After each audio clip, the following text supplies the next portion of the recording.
I have Yeah, no my idea. guess What my would guess you is my guess is suggest? where he started, he probably was some depending on the number of years, he's probably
talking thing with about Twitch. moving your thumbs around compared to, No, but same thing with world-class athletes. Well, it's here's where I push back. If you get into, I understand the idea of world-class athletes, but there are world-class gamers.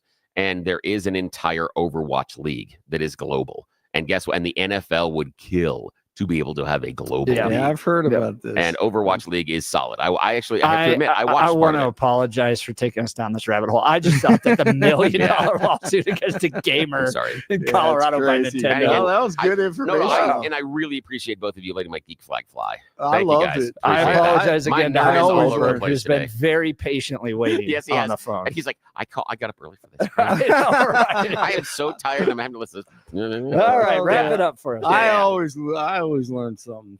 Thank God. News brought to you by Lair Fireplace and Patio, Denver's premier source for everything fireplace, patio, and grills, locally owned and operated since 1954 online at lairfireplacepatio.com, 27 in Lafayette, 29 in Aurora, 30 in Denver. Jeff and Billy and the internet video game show continues on Wednesday. Blake Olson, News Talk 710 KNUS.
Welcome back to the Jeff and Bill Show. Joining us live from Israel is Chaim Goldberg. He's a rabbi and journalist there. Yesterday, big announcement coming from President Donald J. Trump. I'm pleased to announce that the highly respected former governor of Arkansas, Mike Huckabee, has been nominated to be the United States ambassador to Israel.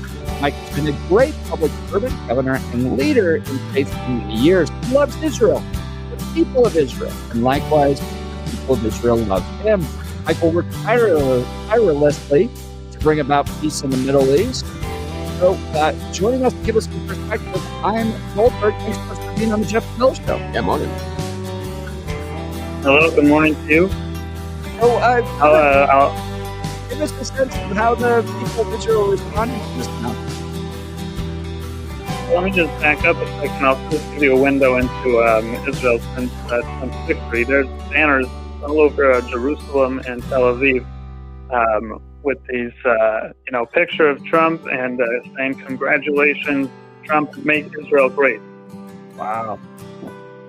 I'm glad to hear that. That's great.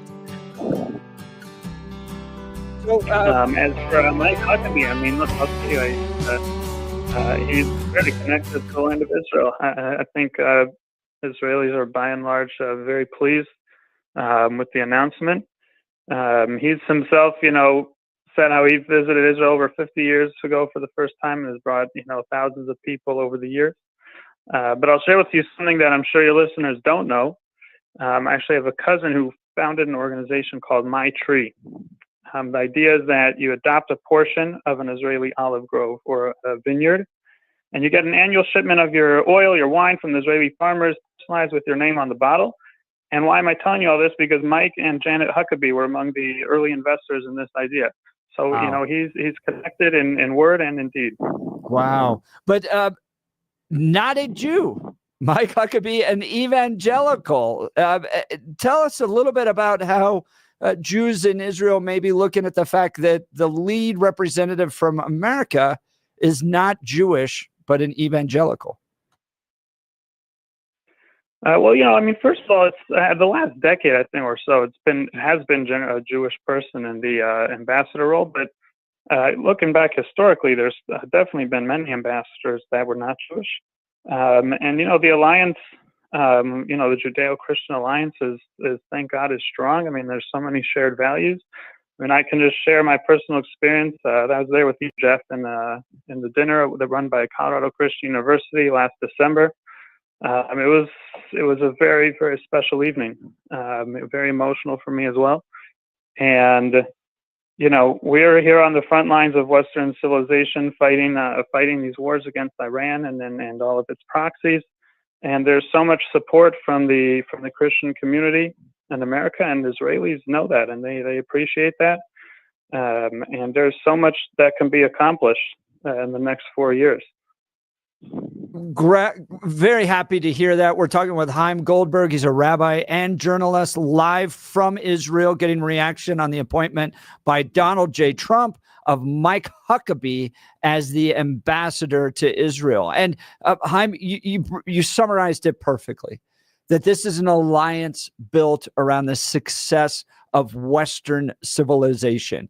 And I think Christians miss this oftentimes, that we would not have Western civilization if it were not for the Jewish people. When you look at the transformation and the transmission of law and what Moses was able to do, the writing down of law, the respecting of law, the idea that there is a God that is active and governs in the affairs of man, and that there are universal right and wrong, that we enjoy the freedoms that we do because of the Jewish people and what they were able to do getting out of Egypt. This great history, this great tradition, we would not have Western civilization if it were not for the Jewish people. And so when you defend your Jewish friends, you're not just defending them against this kind of notion of anti-Semitism or whatever you might see out there on these college campuses. You're actually defending the very freedoms that we enjoy here and the people that have helped us achieve those. And so that partnership between Christians and Jews is very, very important for the health of our society and for Western civilization as well. I want to talk a little bit, Chaim Goldberg, about what Jews may be seeing happening in Europe right now. We saw this past weekend this effort to, quote, hunt the Jews that was taking place in Amsterdam. Can you give us some insight into how Jewish people are experiencing anti-Semitism in Western Europe right now? Well, I think one of the patterns of history that we're seeing, repeat itself right now, and that, that we've seen, for really a while now. But, when you have radical Islam, and that's different than Islam. There are many Muslims out there, I can assure you, that that support Israel and are against Iran. There's obviously Sunni Shiite divide and everything. But radical Islam, which only sees one vision for the world, and if people don't adhere to that vision, they deserve to be cut down. That is a dangerous ideology, and it's dangerous for everybody. Wherever, and it is going back to Israel, moving back from Europe, but where Israel has control, the Christian Arabs have flourished. Once Israel relinquished control to the Palestinian Authority, which essentially meant Hamas, Christian Arabs have floundered. There's no diversity under this radical ideology of radical Islam, and in Europe you're seeing that. The more that radical Islam is, taking over Europe. So, it's going to bring a lot of violence in its wake. Well, and it's And civilizational. it's not just going to be against the Jews. It's not just going to be against the Jews. No, there were 6 million Jews killed in the Holocaust. There was many more millions killed that were not Jewish. Well, to your point, Chaim Goldberg, it's civilizational decline. It is literally they are harming themselves, and this should be a big red flag to anybody. If you watch Jews leaving your country because they don't have freedom, these great folks that have contributed to the formation of Western civilization, that build strong families, that build great businesses, invest in universities, create the arts, who create these great communities and cultures. If you watch them flee your community, that should be a giant red flag that you're not doing something right. And you need to fix it. And to watch not only Western Europe, but America's college campuses create such hostile places to where our Jewish friends do not believe that they can feel safe, can live there. They are contributing to their own crumbling and decline. And it just strikes me as crazy. It just strikes me as crazy. Talking to Chaim Goldberg, rabbi and journalist, live from Israel. Mike Huckabee appointed to become the new U.S. ambassador to Israel. I want to talk about how you believe Mike Huckabee, President Trump are going to help end the conflicts both with Hamas, Hezbollah, and Iran. Well, look, I mean, if they're able to build on the Abraham Accords, that will be tremendous. I'll just mention also for Colorado listeners, a native Denverite, Rabbi Ari Lightstone, was actually one of the key players in making the Abraham Accords happen. A peace between Israel and 4 Arab countries. He was right there on the front lines, shuttled diplomacy with Bahrain and UAE, and if there can be more peace with other Arab countries, that is the last thing that Iran wants to see. And for 50 years, the U.S. State Department was not able to achieve peace, and Donald Trump, in an unconventional way, was able to achieve peace. And if Mike Huckabee could come in and build on that, that would be good for Muslims, Christians, Jews all across the Middle East. With Iran and the current wars in Gaza and Lebanon, if as I quote, actually, I was on your show a few weeks ago. Richie Torres has said their peace comes through strength, and I think Donald Trump recognizes that. There is a bit of a tension now between America first, versus global intervention. And for sure, America has the right to demand bidirectional support from its allies, and to prioritize. America should prioritize itself, but part of prioritizing ourselves in America is recognizing, that there are enemies across the world, and if we don't take care of Iran, it will come after us sooner or later. U.S. didn't want involvement in World War II, but it caught up with us at Pearl Harbor. So if we take care of Iran, that will be. I think we all know what a tremendous accomplishment that will be for the good of civilization. Now, Chaim Goldberg joining Jeff and Bill live from Israel, rabbi and journalist. I want to kind of dovetail off that conversation there, talking about Iran. Let's just for the conversation today, let's assume that Iran wants to escalate the conflict directly with Israel. They start firing more missiles, and they start doing some military posturing as if something is going to happen.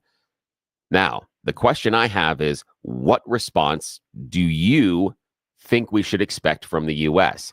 And the reason I ask this is Huckabee, Donald Trump, big supporter of Israel, but also part of what Donald Trump wants is to pull up the drawbridges and be more isolationist. He doesn't want to get involved in international conflicts. He doesn't want to send American troops and money and weaponry around the world to fight wars.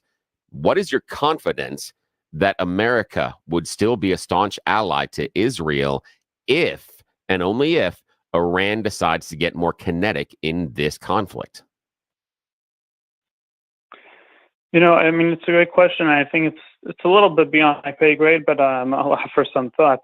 Like I said, I mean, Iran's war is against America as much as it is against Israel. When they have rallies where they chant "death to Israel," the next three words are "death to America." And in that sense, I think it's also different from what's going on in Ukraine and Russia, which is also dangerous. I mean, I don't know, actually. I don't know enough about that. I'm going to put that to the side. But definitely with Iran, that is the case. And to be isolationist, I think you first have to be safe. So I think if we can come along, and Iran is actually much weaker than they appear to be. The vast majority of their population, it's estimated, are against their regime, potentially up to 80+%. And if you're able to just weaken the regime through either attacks on the oil, certainly attacks on the nuclear, not only do you get rid of the nuclear, but you actually increase the chances of bringing Iran 50 years back to what it was. And it used to be a great country before it was overthrown in 1979. And if you not only take care of the nuclear weapons, but probably as the domino effect from that, you get a new regime, or more accurately, a new government, not a regime, then you're looking at just a totally different Middle East where you can be isolationist because you can. There won't be so much violence and war to take care of. That's good. Now, Chaim Goldberg, let's talk a little bit more about a potential conflict, if we can. The idea of choosing sides, that if Iran wants to be more aggressive and, attack Israel and become more of a two-party war, what are the likelihoods of other Middle Eastern countries joining in, do you think? And what I'm asking for is the temperature inside of Israel. That is there a feeling that if Iran makes this more direct of a conflict between Israel and Iran, does that mean the Middle East starts choosing sides? And does Israel feel like it could be more and more isolated? And could it do things like go against the Abraham Accords? Could you find things like Saudi Arabia, again, Sunni versus Shia, but Saudi Arabia could end up siding closer with Iran just based on shared religion and regionality than it would side with Israel. What's the feeling inside of Israel of this becoming a greater danger of more and more emboldened enemies surrounding you? I think overall it's a feeling of the great unknown. There's if we could fast forward 4 years and know what's going to be at the end of this administration, I think we're all very curious. There's obviously a lot that's unknown. There are a lot of risks, certainly. And the one thing that's important to point out, though, is you have these four countries that from the Abraham Accords that there was peace with, even Jordan and Egypt also, with whom there's peace. And for all that's happened, since October 7th, and for all that the world likes to, parrot the claim that there's a genocide in Gaza, these countries have not broken their peace agreements. So it's things are a little bit more tense. There's not as much trade, perhaps, going on right now. But I think that without being able to predict, and I think also a lot depends on the Israeli government. But I think that these peace agreements will stand the test of time. Talking to Chaim Goldberg, rabbi and journalist, live from Israel. As you guys remember, I spent 4 days with the Palestinian protesters outside of the DNC, interviewing, talking to them, and some were very candid with me. The view of the Palestinians that were outside the DNC was total Islamic global domination. So we often look at what they're trying to do to Israel from Hezbollah and Hamas. It's not just Israel. It is the conquering of Western Europe, of the United States. They believe that Islam is the one true religion and that there will be global peace when Islam dominates all governments. That was from their own mouth. I'm not making that up. I have spent time at the United Nations and watched country after country spend hours at the UN Human Rights Council in Geneva sit there and bash Israel over and over and over again. This is not just about defending an ally in the Middle East. This is about protecting and standing with those that want to protect Western civilization and all the freedoms and rights that we enjoy. That is why this ambassador pick is critical. That is why the alliance with Israel is important. And we need to continue to do that and stand together. I really appreciate Chaim Goldberg taking time live from Israel to give us insight into how the people of Israel feel about the election of Donald Trump and the appointment of Mike Huckabee. Rabbi, thanks so much for your time. Yeah, thank you. Absolutely, and I'll just end with an invitation to anybody to visit. Obviously the North is under attack, but you can be in just about anywhere else in the country. It's actually pretty safe, and it is a wonderful place to come visit. You're exactly right. I was there about a year and a half ago, and when you consider the fact that all of the major religions of the world have holy sites in Jerusalem, in Israel, and people are protected and free to be able to go enjoy those sites, which did not happen under previous Muslim leadership in that country. That what the Jews have done is create a wonderful democracy in the Middle East. And when you go there, oftentimes you can't even tell the difference between being there and being in an American city.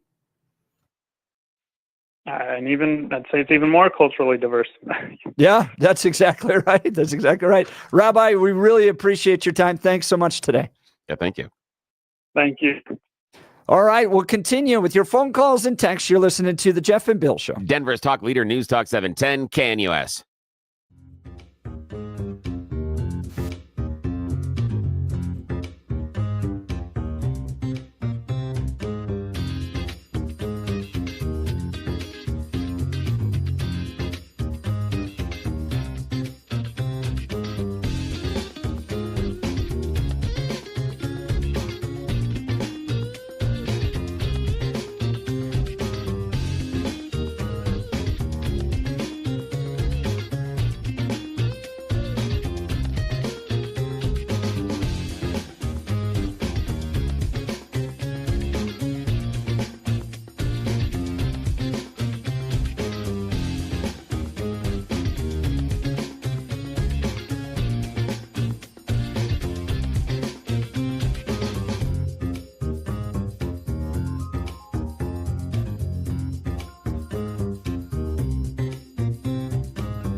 Welcome back to the Jeff and Bill Show. Great interview with Chaim Goldberg live from Israel. Jews rejoicing in the election of Donald Trump and the appointment of Mike Huckabee as ambassador and evangelical. Fascinating.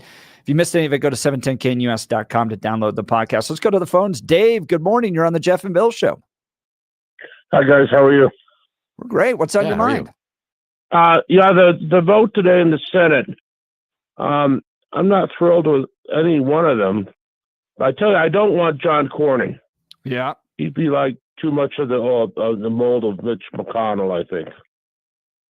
Yeah, that's a lot of the concern around Cornyn. I had always wanted Mike Lee to run for this, but I think they might be looking at Mike for Attorney General, possibly. Yeah, now, Dave, I want to talk to the issue you got with Cornyn, too much like Mitch McConnell, but Mitch McConnell has won over and over and over again. Is that necessarily a detriment?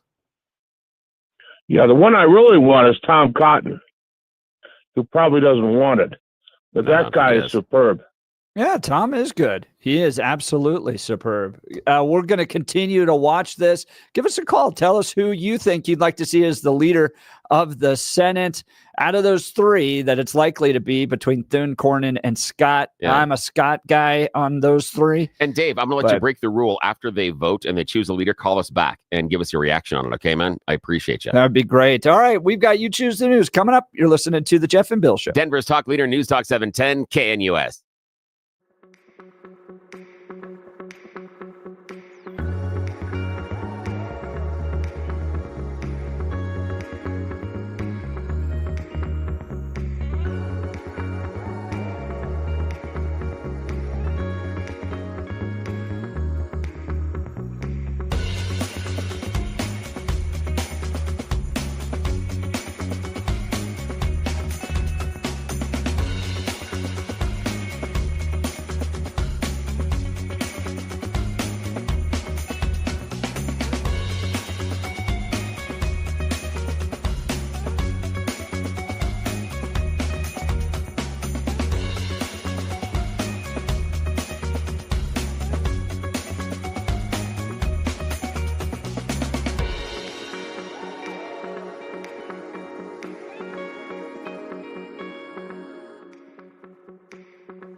Bill, I didn't know our morning was going to kick off with an in-depth discussion on live streaming video games and the retribution Nintendo is bringing to a Castle Rock man. Yeah, but there you go. Exactly. And then we went all the way to Israel and talked about how they're rejoicing in the election of Donald Trump and the appointment of an evangelical named Mike Huckabee as their ambassador. Short attention span theater today. It is just a funny universe we live in. It is. It really is. All right. Speaking of funny universe.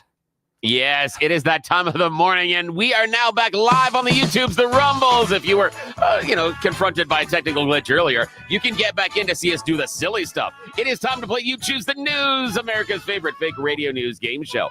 Yes, I have scoured the interwebs for moments this morning while not playing video games and chosen really, really dumb stories about us humans and given them even more ridiculous headlines to play this fake radio news game show. Why? Nobody in charge has any idea nor control over this portion of the show. They are still asleep, so we will take full advantage.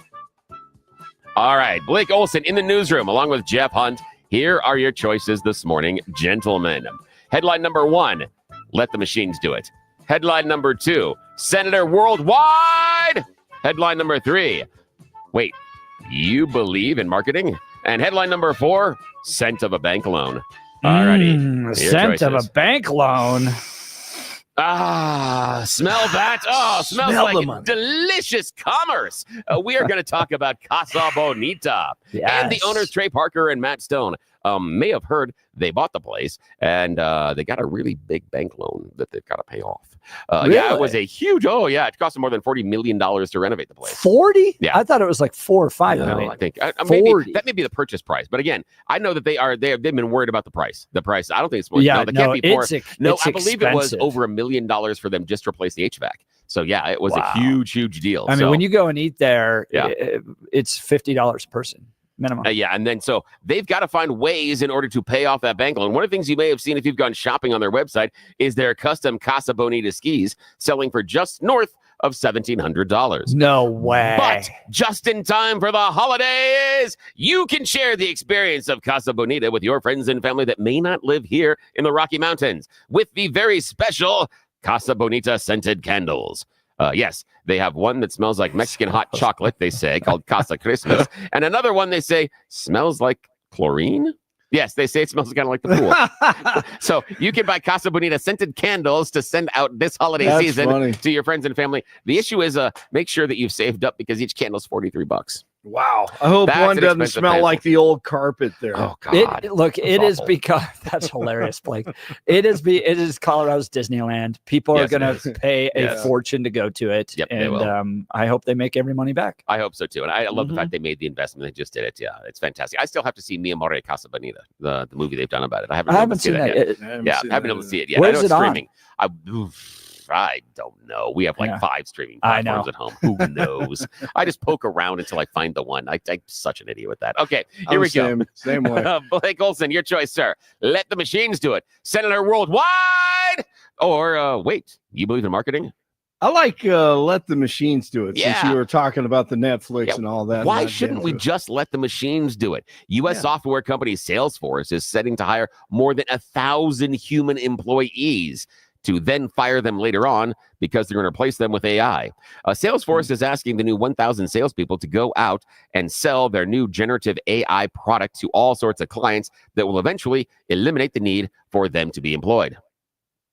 Yes, they're asking you to be employed by the company. They go out, find clients to then replace yourself. Nice. Nice. I'm certain that's going to be a great job interview. That's fantastic. What's the job title? Yeah, I don't know. Planned obsolescence, I think, is the department title. Yeah. So the idea is very nice. We need to get all these people to sell this stuff, and then we're going to replace them. I'm sure that's going to go real well. I'm certain. Yeah, I'm certain you're going to get the best and brightest salespeople on that one.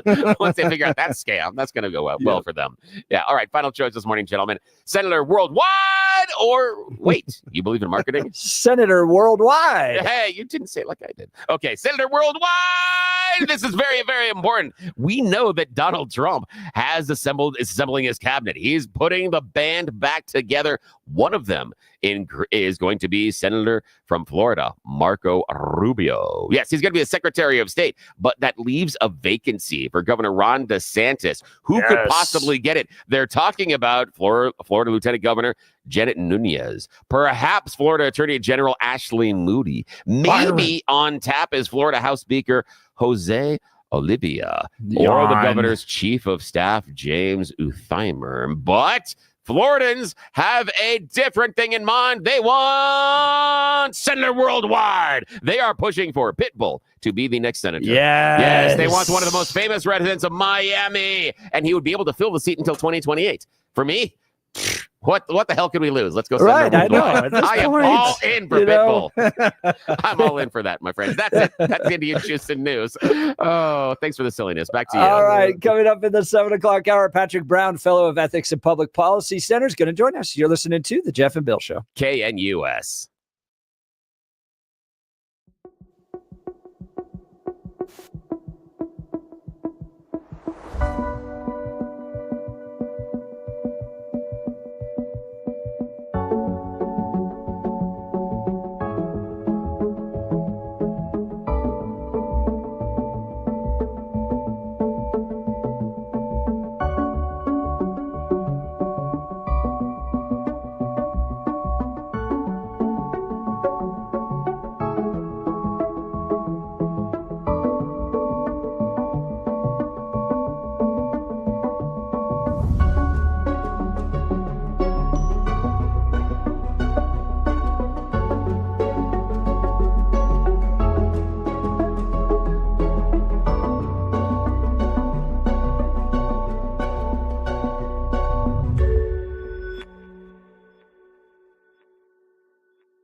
It is 7 a.m. in the Mile High City. Good morning, Denver, Colorado. You tuned into the Jeff and Bill Show, News Talk 710 KNUS. I'm your co-host, Jeff Hunt, along with Billy Thorpe, bringing you the freshest insights, hottest takes from the right, left, and center.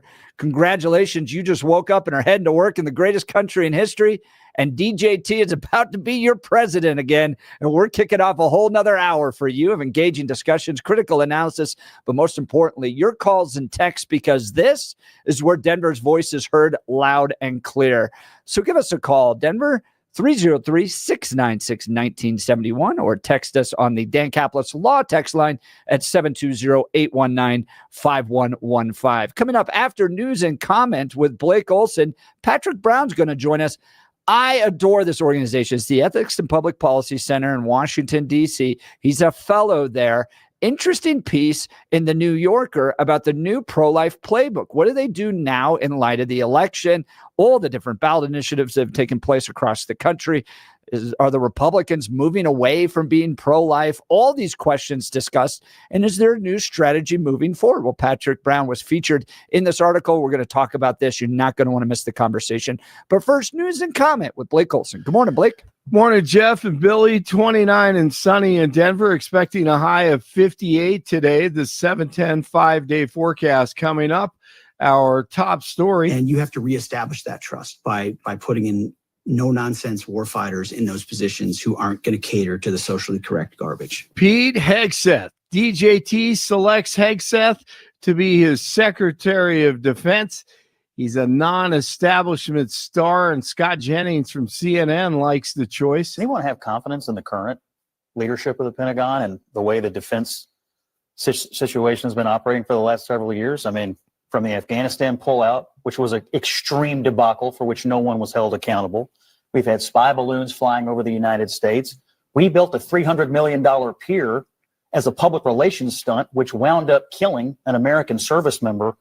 I'd say I've had just about enough of the so-called insiders running the Defense Department. I think we ought to give Pete Hegseth a chance. Right there with you. Rabbi Chaim Goldberg in Israel joining Jeff and Bill last hour to discuss Mike Huckabee, who will be the new ambassador to Israel. Looking back historically, there's definitely been many ambassadors that were not Jewish. And, the alliance, the Judeo-Christian alliance is, thank God, is strong. I mean, there's so many shared values.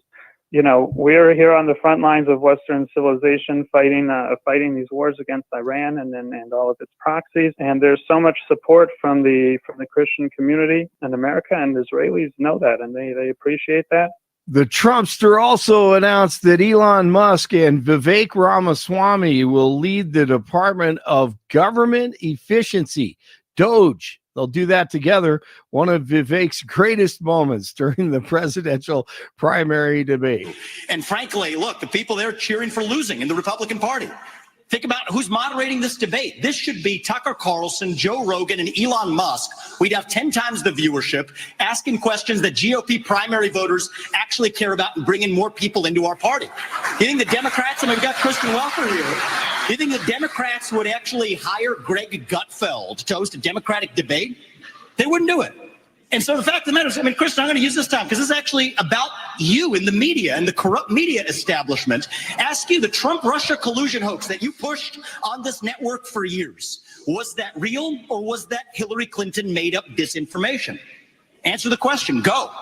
Mr. Roberts, this is how we get our country back. We need accountability because this media rigged the 2016 election. They rigged the 2020 election with the Hunter Biden laptop story. And they're going to rig this election. Your time is up. Accountability. Let me turn to Governor. Speaking of the Russia, I love that so much. Wasn't that awesome? Great audio.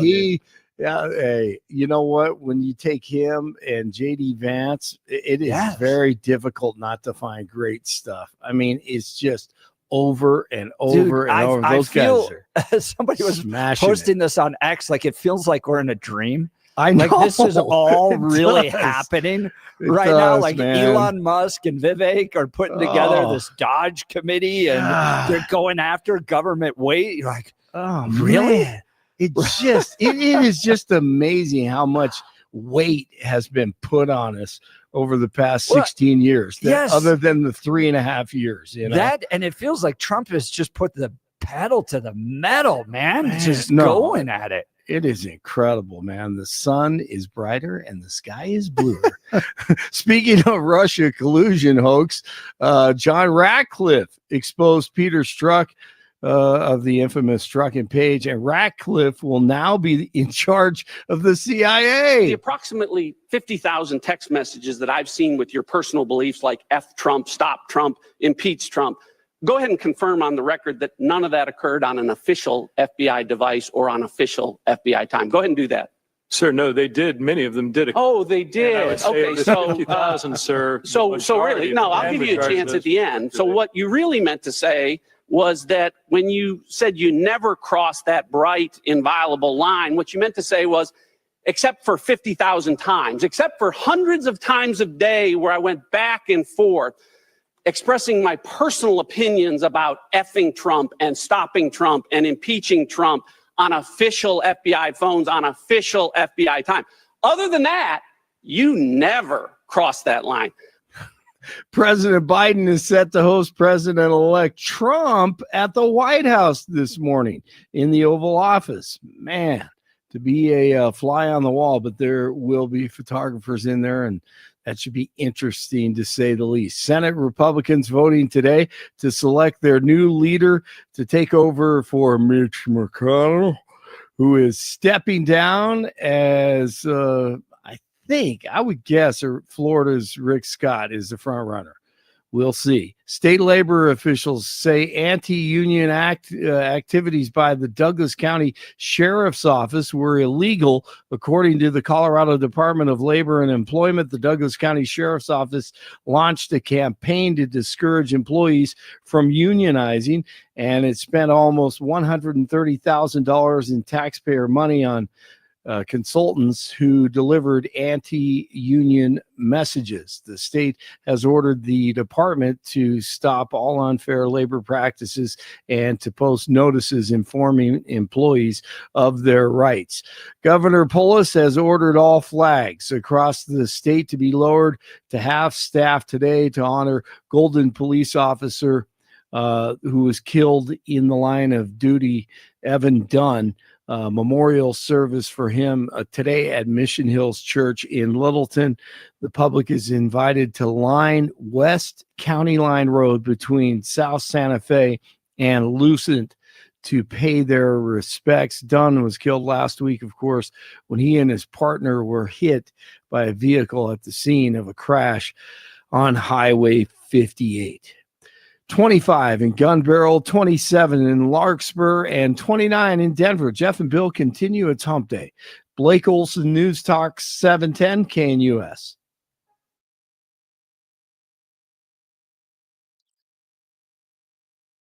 Quiet weather for Denver and the Front Range as we go to the second half of the week. It'll be sunny to partly sunny, cool, upper 40s to near 50. Fair tonight, upper 20s to near 30. Sunny and dry, mid to upper 50s Thursday and Friday. Nights 20s and low 30s. The weekend will be a touch cloudier. The weekend will be a touch cooler with temperatures on the lower end of the 50s. Weather sponsored by Colorado's Best Roofing, reminding you to protect your home from the harsh Colorado weather and schedule your free no-obligation roof inspection today at roofingcolorado.com. That's roofingcolorado.com. I'm meteorologist Don Day in the 710 KNUS Weather Center.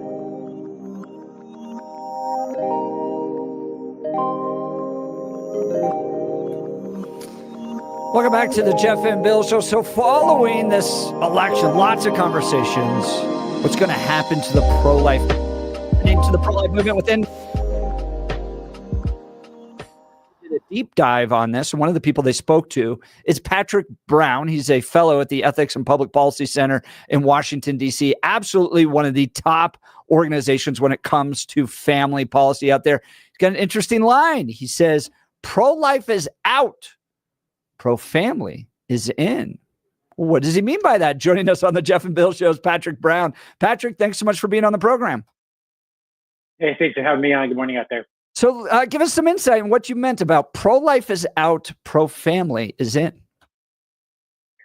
Well, I'm just looking at the landscape of the abortion referenda that we had over the last couple years since the Dobbs decision was handed down. Obviously, out in Colorado, you guys are all too familiar with how that went down. And we saw a couple wins last week, which should give pro-lifers some hope that, maybe there's a chance that America can be convinced about our belief about the value of the unborn. But overall, the trend line is moving in the opposite direction. And so we saw what President Trump, how he kind of distanced himself from the issue during the campaign. But I think there's a lot of opportunity for things like the child tax credit and some of the other things that he's talked about moving the GOP in a more pro-family direction. And so I think that's kind of where I see the momentum heading in the next couple of years. Yeah, let's talk about those opportunities. What about Donald Trump? What about the Republicans? What even about Democrats? Are they proposing that would create opportunities to promote pro-family policies? Well, the Democrats have always been sort of the school which says, as long as you write a big enough check, all these problems will solve themselves. We saw the Biden administration wanted to expand the child tax credit to go to every parent, regardless if you were working or not, child care, all this kind of stuff that they were willing to spend billions and trillions of dollars on. That's probably not financially sustainable. That's not how I would design a family policy regime, but at least it's an option, right? It's on the table. We can negotiate with that. Republicans have been a little slower to come to the table. I think sometimes people kind of think, well, the best way to help families is just, reduce taxes and that'll help everybody. And there's a grain of truth in that. But the fact is, a lot of families are making $30,000, $40,000, $60,000 a year. At that point, you're not paying a lot on federal taxes. And so cutting taxes doesn't help those families much. You have to think about other more creative ways of getting money into their hands or removing some of the barriers that make having kids so expensive. And I think that's where you're starting to see folks like J.D. Vance, Marco Rubio, who might be leading the Senate, others in the party talking about what are creative ways we can kind of relieve some of the pressure that's on parents. I think that's going to be an area of focus for the GOP going forward. Talking with Patrick Brown, he's a fellow at the Ethics and Public Policy Center. He's quoted in the New Yorker recently saying pro-life is out, pro-family is in. Now, Patrick, I've been in the pro-life movement for decades. I sent you a little bit on email about this, but started my political career with Rick Santorum as an intern and then worked in his leadership office and then was the vice president of marketing on the film Bella. My wife is a pro-life analyst and spokesperson for Focus on the Family. So this is like big part of our life and what we're working towards. And frankly, the last few election cycles have been heartbreaking as you've watched state after state after state embrace not just kind of like, some abortion, but almost unchecked abortion, particularly in places like Colorado. And I've sat back and reflected a lot on this, and I'm sitting there going, it's not like people want abortions, right? It's not like they're out there chasing a hookup lifestyle, and then abortion becomes like this thing that they actually want. It becomes a backstop in many ways to the sexual revolution and that kind of lifestyle that people can live of having sex outside of wedlock, of the hookup culture, of not building families. And so abortion becomes an important backstop to allow the sexual revolution to take place. But I've also gone out there and thought, and I thought this article got to the point very well, that if we're trying to build families in this culture, we have to make building a family not only easier, but more appealing. What say you to that? Yeah, I think you're right. I mean, we know that the vast majority of abortions occur for women who are not married, and that makes total sense, right? If you don't have a stable partner to help share the responsibilities of raising a child and just the time and energy that goes into that, we all know what that looks like. It can be really scary to get that positive pregnancy test and you start looking for other options. I think we have to be thinking about ways that not just government, because government can't solve all the problem, but government, society, culture at large makes it easier for people to find that special someone and get married earlier in life, have a more stable family. It's not only better for them, but it's better for if kids come into the picture. We know two-parent households are so much better for kids than single parents on all sorts of metrics. And so we have to be thinking about how can we be kind of moving upstream, right? Again, to your point, the abortion referenda have been really challenging for the pro-life movement because we've had 50 years where people have been able to say, if something happens, I'll just go get an abortion. That's kind of been the baseline assumption. And so now with states, I'm here in South Carolina and others that are passing laws to protect the unborn, there's a lot of women and others who are saying, what does this leave me? We have to be meeting them where they are, giving them the social support and resources they need, but also thinking your point about how can we have a culture that respects parenthood and celebrates it and celebrates marriages and happy families and stable families. That's something that's going to take a long time. It took 50 years to overturn Roe. I think it'll take 50 years to build something like that. But the fact that we saw, some Republicans, thinking creatively about this, like you mentioned in that piece, and some of these other initiatives that are going on, I think there's at least a chance that the next phase of the pro-life movement will tackle that problem. Talking with Patrick Brown, he's a fellow with the Ethics and Public Policy Center. Give me a read on J.D. Vance and his role in this upcoming administration. You had Mike Pence in the previous administration. He was staunch pro-life. J.D. Vance, deeply committed to his Catholic faith. How is that going to play into Donald Trump's leadership? Yeah, I think it's really interesting to see those three figures as sort of three different sides of the coin or whatever, as where the Republican Party is going. As you mentioned, Mike Pence, straight out of central casting, classic, traditional, limited government conservative, very pro-life, very staunch, advocate, big champion of supporting life in all sorts of ways, but also a big believer in the best way to do this is just get government out of the way, reduce taxes, reduce regulations. That's going to be the answer. I think J.D. Vance on the other side is kind of the flip side, right? He's again equally pro-life, very committed to. He was being devastated by the fact that Ohio passed a similar measure to Colorado in 2023. He wrote a very passionate Twitter post about that, but also says, "Hey, look, maybe there's some things that the free market by itself is not going to solve, and there's ways that the government needs to step in, recognizing that parents bear costs of raising kids that non-parents don't, right? If you're a childless couple living in Denver,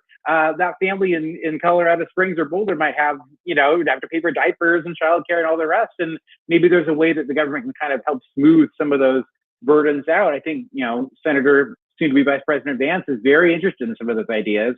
And then you have someone like Donald Trump, who's sort of a weather vane on some of this stuff. I don't think anybody thinks he's a principled conservative, but he's very interested in how can we, he loves kids. He talks openly on the campaign about wanting there to be more babies and kind of is open to different ways of getting to that answer. And so the shift from a Pence Republican Party to a more muscular, more, open to questions and creative ideas Republican Party that we see with somebody like J.D. Vance, I think that opens up a lot of doors and we can kind of see where the Republican Party goes in the next 4 and, hopefully more years than that.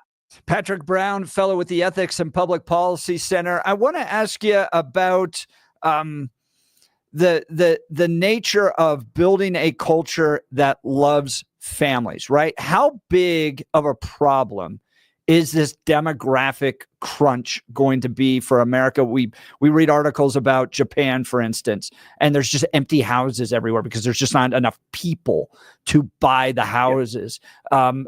For decades, when I was growing up, it was this concern of overpopulation in this world. And now we seem all of a sudden Elon Musk is leading this effort that we don't have enough people, that the sexual revolution has really set us up in a bad way demographically. Can you talk a little bit about that? Yeah, you're totally right. You look at Japan, you look at South Korea, they're on the trajectory that they're on could lead to, if they don't change anything about immigration or change anything about their culture, their population could fall in half by the end of the century. That's what we're talking about.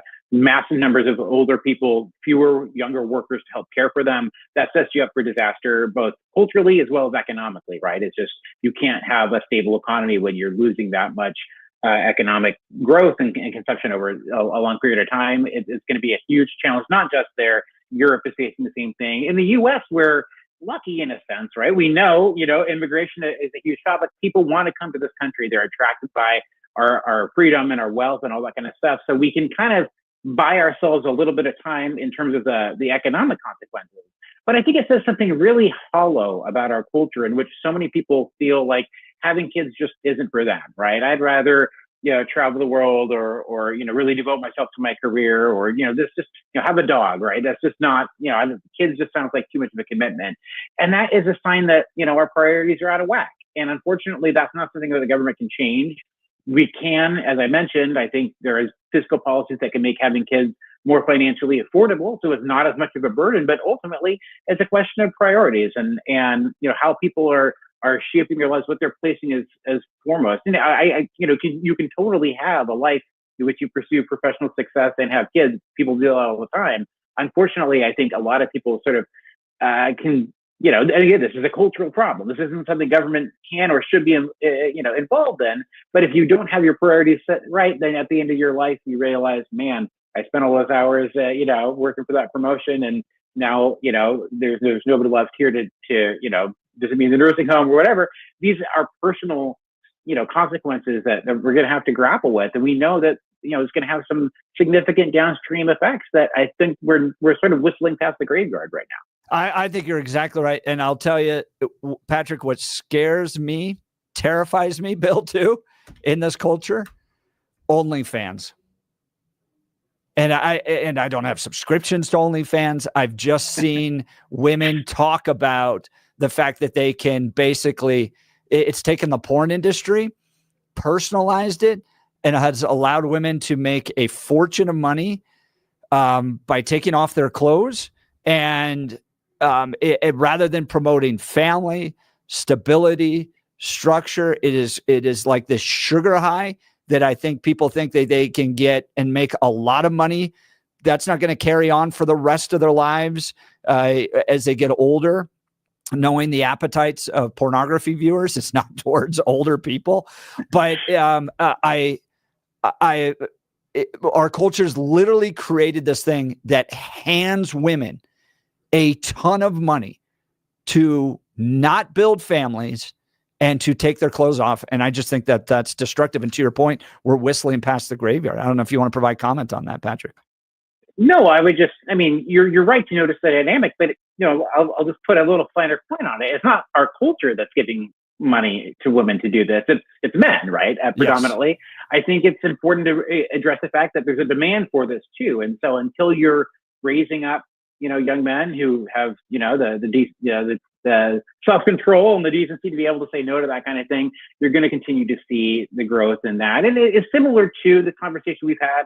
I know, Colorado is very familiar with legalized marijuana, sports gambling, all these sort of things that for a long time, we sort of had a culture that said, look, maybe you have the freedom to do this, but you really shouldn't, right? And we're going to put some barriers around these things that we know are not going to leave you happy in the long run. Now the floodgates are open, porn, weed, sports betting, all that kind of stuff that can really take over your life, especially if you're a young man and you're not totally, firm on your feet. I think that kind of stuff is really poisonous to healthy relations over the long term. Nobody wants to marry a drug-addled loser, right? So you got to be looking at both sides of the equation. And it's, again, this idea of how can we make our culture and our public policies more family friendly. I think it's a much broader conversation. Obviously, I'm still going to be very involved in legislative and judicial efforts to try to protect the unborn. I think they're, those are the most vulnerable. They deserve our attention, but it's not the only problem. And we got a lot to worry about in trying to move our culture in a more pro-family direction. And I think there's appetite for that. And that's what makes me excited. Now, Patrick Brown, a fellow with Ethics in Public Policy Center, joining Jeff and Bill live. I appreciate Jeff bringing the OnlyFans and strap in, kids. This is the funny part with the OnlyFans thing. And Jeff was talking about, yes, when you get older, the idea of you can make money is going to lessen. But for me, that almost would increase the advantage for the younger woman, because we see in our society, we see women delaying childbirth and child rearing all the time, where we're no longer having children in the early 20s and mid 30s. We're seeing them have babies 35, 40 plus. Those are the people that are starting to age out of OnlyFans. So there is an argument based on our economy that those OnlyFans women will be transitioning out of that. And that's the time in which most women in their career will also have babies. So it's a weird thing as far as that's kind of the same thing that we see in the regular world. I understand the economic argument, but do you think it's good for the dudes though? Like, rather than going to church, finding a wife, building a family when you're 25 years old, you're paying a subscription fee to some lady that you have no personal relationship with to watch her take her clothes off. It worked out well for Hugh Hefner. That's the same thing. I mean, for years and years, we were paying a subscription to have naked women delivered to your door in a brown paper But wrapper. to the guys. But the guys were paying. I know, but it's the same fundamental characteristic. And this is why this is the moment. Okay, Patrick, I have to apologize. You didn't know what you're getting yourself into. This is the point in which you're going to just question your entire existence and why you'll ever respond to an interview from us again. But here's the crazy part to wrap our heads around, that there are going to be some women that are going to be so successful in OnlyFans, there are going to be grandchildren that go, yeah, we got this nice place. We live this good life because grandma got naked. Because grandma made enough money, she was able to gift us generational wealth. She was able to set us up in a position because grandma took her clothes off. Now, here's the part that's going to break everybody's brain. The fact that those grandkids are going to go back and be able to see grandma and grandpa doing the Humpty Hump live on the cameras, and nothing goes away on the internet. Again, our society is going. That's good for our society. I know, exactly. And tons of apologies, but that's the really weird thing in my brain. Now, again, I want to go back in. Patrick Brown, fellow with the Ethics and Public Policy Center, talking about this. You're talking about making the transition between pro-life to pro-family. I understand a lot of what you're saying, but I have questions to where it sounds in some cases more like a marketing change than an actual philosophy change. It sounds like McDonald's coming out and changing their slogan. Convince me that it's not just changing a slogan, that this is a fundamental change of the direction of the pro-life movement. Yeah, man, there's so much I want to go into that, but I think, you're right to be skeptical, right? There's a sense in which, okay, the pro-life movement kind of had its high watermark with the Dobbs case that overturned Roe, and now they're getting their butt kicked a couple times. Maybe they're just trying to throw things at the wall and see what sticks. Maybe there's some of that. I'm not going to deny that there's obviously some Republican politicians that are throwing out everything to try to, distract from the fact that they have a position that's, we've learned unpopular with the majority of Americans. Having abortion bans that don't have exceptions for rape and incest is just it's a political non-starter, right, for most of America. Now you can say, again, the principled pro-life view is to say, why should that matter? If it's a baby, it's a baby. But in practical terms, I think President Trump is largely right about this. You got to start with exceptions and go from there. And that's already, you're getting into the world of what is prudent, right? Politics is the application of these big principles, these big philosophical questions, and applying them to contemporary realities, right? And so I think there's going to be an increasing recognition that, look, the pure straight up pro-life position it has a ceiling that we're going to have to figure out ways of, over the long term, convincing people that we're right. But in the short and medium term, meeting people where they are halfway, saying, okay, look, we're not in Colorado. You just passed a massive, expansion of abortion funding and legalization. You're not going to overturn that anytime soon. So what can we do to reduce some of the incentives that might make women, whether they're on OnlyFans or whatever, who get pregnant and say, what can I do? Hey, we're going to give you free diapers. We're going to make sure you're at the head of the line for childcare subsidies. We're going to, give you a bonus in your tax code for, for taxes for the first year or two if you get married. That kind of thing where we're a little more creative. I think that helps build trust, right? That helps make, gives room for people on the left and the right to agree. Nobody wants people to seek out an abortion, right? That's always the worst case scenario. It's a tragedy, right? I think everybody says something didn't go right if it ends in abortion. Where can we intervene upstream? I think there's lots of room for common ground on that kind of stuff. Oh, that's a great answer. Patrick Brown, fellow from Ethics and Public Policy Center. See, I like the change in the marketing slogan. And you outlined well, but it's not necessarily a marketing slogan, but I think it's stronger pro-family rather than pro-life. Now, some of the changes and things you were outlining there, here's where I see the largest hurdle or speed bump in front of the transition from pro-life to pro-family is many of the programs that we've outlined or we can discuss would seem kind of liberal. And what I mean by that is if we're talking about moving women's pay to be equal, if we're talking about increasing family child leave, if we're talking about the free diapers, or if we're talking about childcare, if you want to start subsidizing childcare, because especially for the first 3 years of life, many times childcare for that cohort can be more expensive than someone pays in rent or mortgage. Another one would be, and that would be a liberal plan or policy. And if we're talking about the idea of even raising the wages for childcare workers, one that's going to make it more expensive, the cost will be passed on to the consumer, so that doesn't help the family. But also, now we're talking about increased wages. Another super liberal idea. Help me understand how we can get to a place where we're pro-family without adopting the liberal programs? No, I think again, I give full credit to, folks on the left who have been engaged in this stuff for a lot longer than some of us on the right have been. I think the question is how you design some of these programs, right? So take the child tax credit. It's the perfect example of the Biden administration rolled this out for 6 months. Everybody gets it, regardless of whether you're working or not. And I think, there's some Republicans who said, well, this is socialism.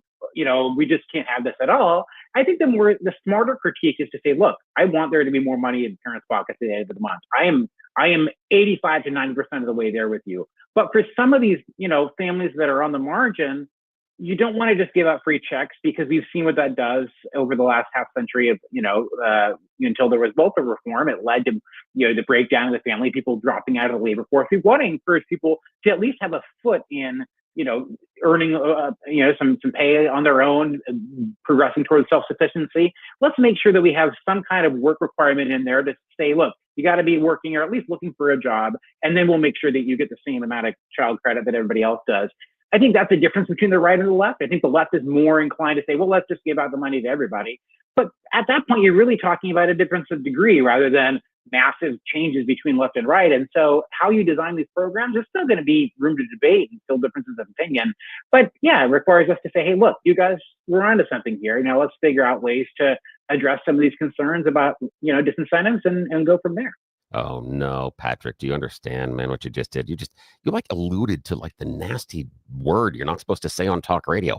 Compromise. And understanding the other side? That's ridiculous. Patrick Brown, a fellow for Ethics and Public Policy Center, joining Jeff and Bill live. And I think you're right. What you've outlined there is when the Democrats often have very, very lofty pie in the sky ideals, and the Republicans are very grounded in the efficacy of making government work and making sure that the accounting works. And when both sides work together, we can do incredible things. But when both sides refuse to work together, we stand around and yell at clouds. And that's exactly what you've outlined, that the GOP can show the Democrats how their lofty ideas actually could be implemented in a very manageable and limited way. And I think that's exactly it, to take some of the crazy ideas the libs have and say, no. But if we take that goal and apply it this way, it can work much better and will help more people. Plus, we'll be able to pay for it. But we can't have compromise. We've seen what happens in Congress. Now, last question from me, Patrick. I had a question for you. We're going to talk about J.D. Vance just for a second. J.D. Vance has some interesting ideas. Some seem solid. Some seem a little strange at times. One of the things that he floated and got some blowback for during the election cycle was the idea of giving parents more say in the vote. I would like to have your reaction to that. Do you think families that have kids should have a larger share of the vote, given more votes, or have their votes count more than couples that either don't have kids or people that are singles? Just want your reaction, because you had talked about that. Yeah, I think it's a fun thought experiment, right? Is to say, look, kids can't vote until they're 18, and they have an interest in the long-term health of this country just like everybody else does, right? They're going to be inheriting our national debt. They're going to be, growing up in a world where there's conflict in Ukraine and Taiwan. Maybe parents have their long-term interest in mind better than those, individuals who don't have kids, right? I don't think that's anything that's close to politically, realistic at this point. But I think the underlying point he's trying to make is an interesting one. Now, I would take that a step further and say, okay, maybe in voting, whatever, we can kind of play around with this idea, but at least when it comes to things, again, like the tax code, right, where we're seeing the child tax credit not as a way of, trying to end child poverty with a check, because I don't think that's how you end poverty. You end poverty by helping people develop the skills they need to be self-sufficient. But you're saying, look, family life is something that's good and it's underprovided in an economic sense. There aren't enough families. We want to be encouraging people to have stable, married, households with, having kids, all that kind of stuff.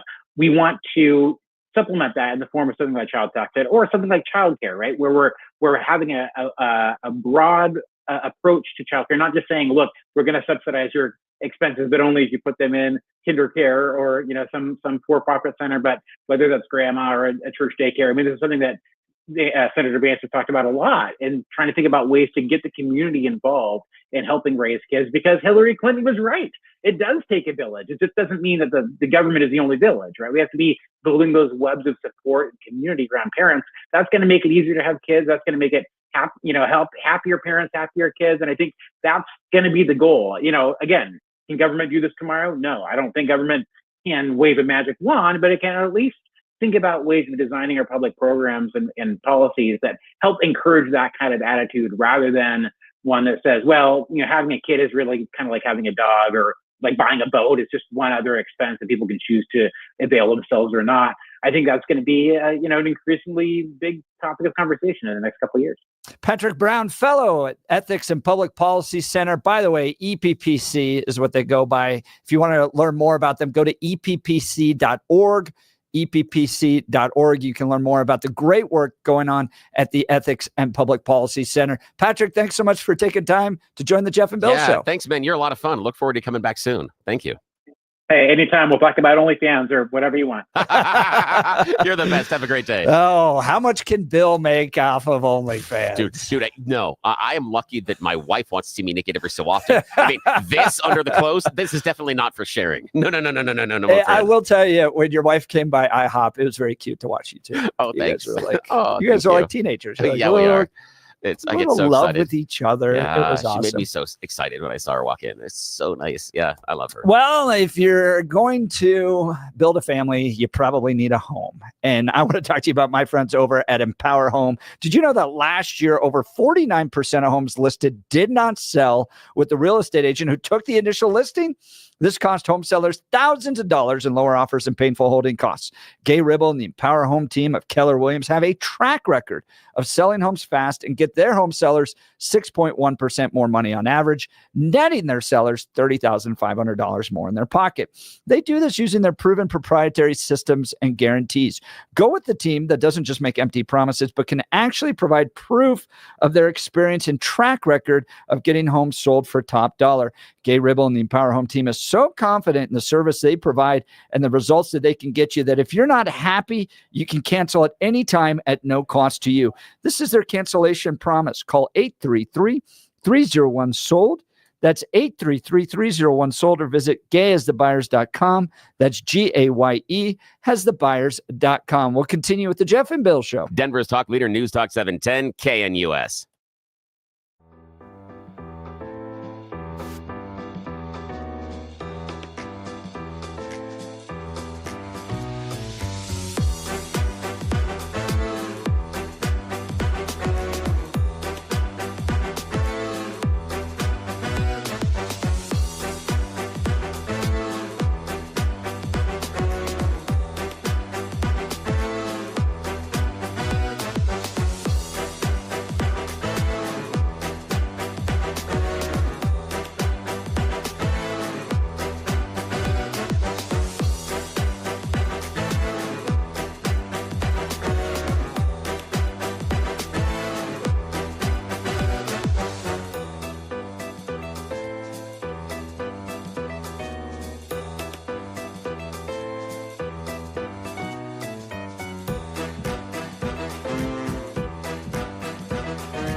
Welcome back to the Jeff and Bill Show. Just wrapping up a great interview with Patrick Brown over at Ethics and Public Policy Center on how the pro-life cool. Message is shifting over to pro-family stuff, and I think rightfully so. So yeah.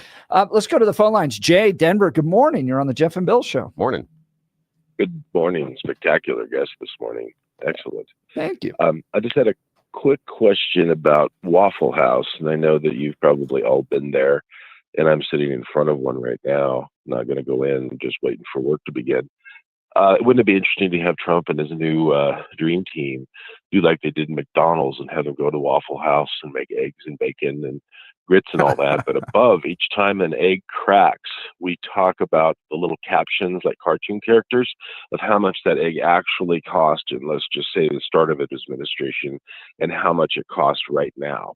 Every time that egg hits the griddle, the ham hits the griddle, the bacon that's very expensive, and all of that, and have all of the folks that he's beginning to hire actually serve people. And I do mean that, because I think the McDonald's thing was so genuine, because I heard on a station, perhaps yours, that 1 in 9 have worked at a McDonald's in the United States. Me? Wow, that's unbelievable. No. The only thing they'd have to do, though, is, to really give it the authentic feeling of Waffle House, part of the way through whatever they're doing, someone has to fight. You got to have a fight spill out, because that's just what happens at Waffle House. Yeah. It's like my trip on Spirit Airlines. Yes, I was like, of course, this is what's happening. Yeah. No, Jay, to your point, this is coming down the track, and Coloradans don't realize how painful it is about to be. Starting January 1st of 2025 only, and this comes from a guy who has chickens and sells his eggs, only cage-free eggs are going to be sold in supermarkets. Yeah, that's more expensive. Crazy. And also, Billy, you'll have to run the jukebox, the quarters, remember? Oh, yeah. At Waffle House, they have a jukebox. And I know you're all about that. Yeah. But, the other thing that gets me about this, let's just talk about the Colorado thing, is Jack Phillips. We buy things there, and I visited many times Casey and Mark and Billy Boyles right in front. And one year it was so cold, and they were sitting out on the balcony of Jack Phillips' place. And I just think it'd be really cool to figure out, maybe I'll call you back next week and work on this concept, so we all order cakes from Jack and send them. Like, I would like to send, and I mean edible, nice. I don't mean negative, a nice cake to the girls at The View, to CNN, and just flood Jack. That could be fun. With business. Yes, and, give back. We all have to order cakes anyways. And I just, I love Jack, but Jack stood up for all of us. He stood up for our children, for faith. And, it's not easy to stand up and take a beating. You guys know that. Billy, I just heard somebody call you. I know you've got a very big brain. I know you. I've met you before. And I can confirm to the people that there's a real, and Jack just stood up, and Jay Sekulow, and you guys support them. And I do mean that genuinely. Wouldn't it be cool to send some nice cakes with them? Just says thank you. Yeah, that would be great. That's a great one, I Jay. love Thank that you. idea. By That's the way, I had an that. idea that I approached Alliance Defending Freedom, who are Jack's which is attorneys with. I was like, let's bake Colorado's biggest cake. Oh, yeah. By Jack Phillips. Yeah. Just so it's like, who holds the record for the largest cake in Colorado? And you get all the news and all the news.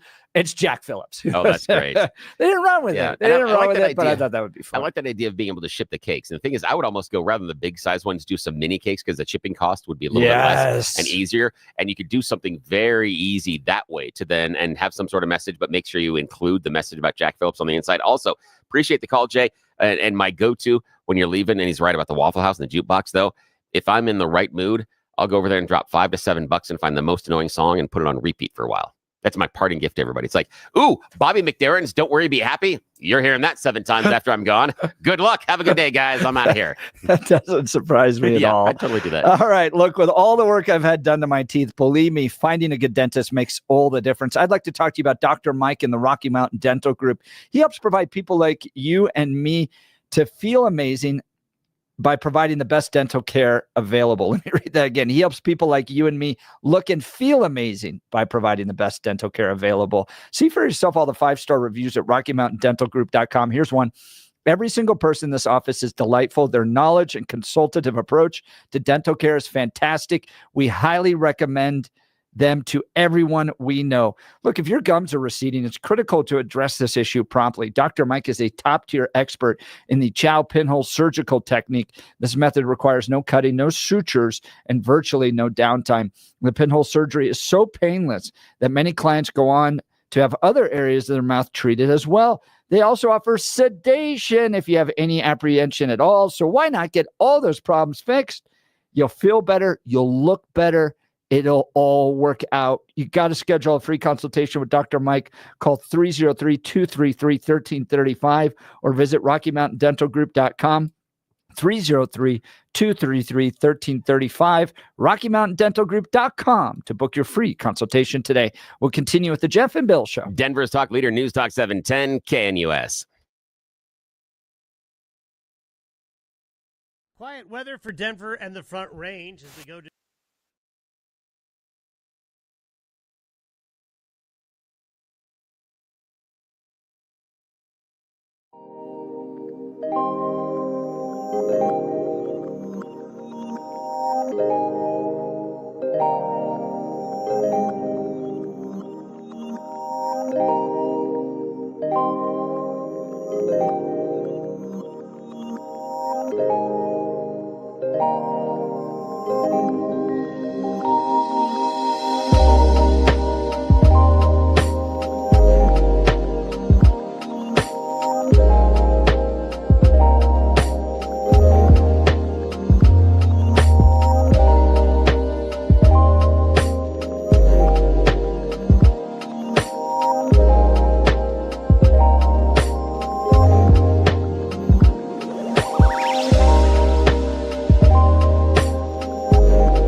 Welcome back to the Jeff and Bill Show. Boy,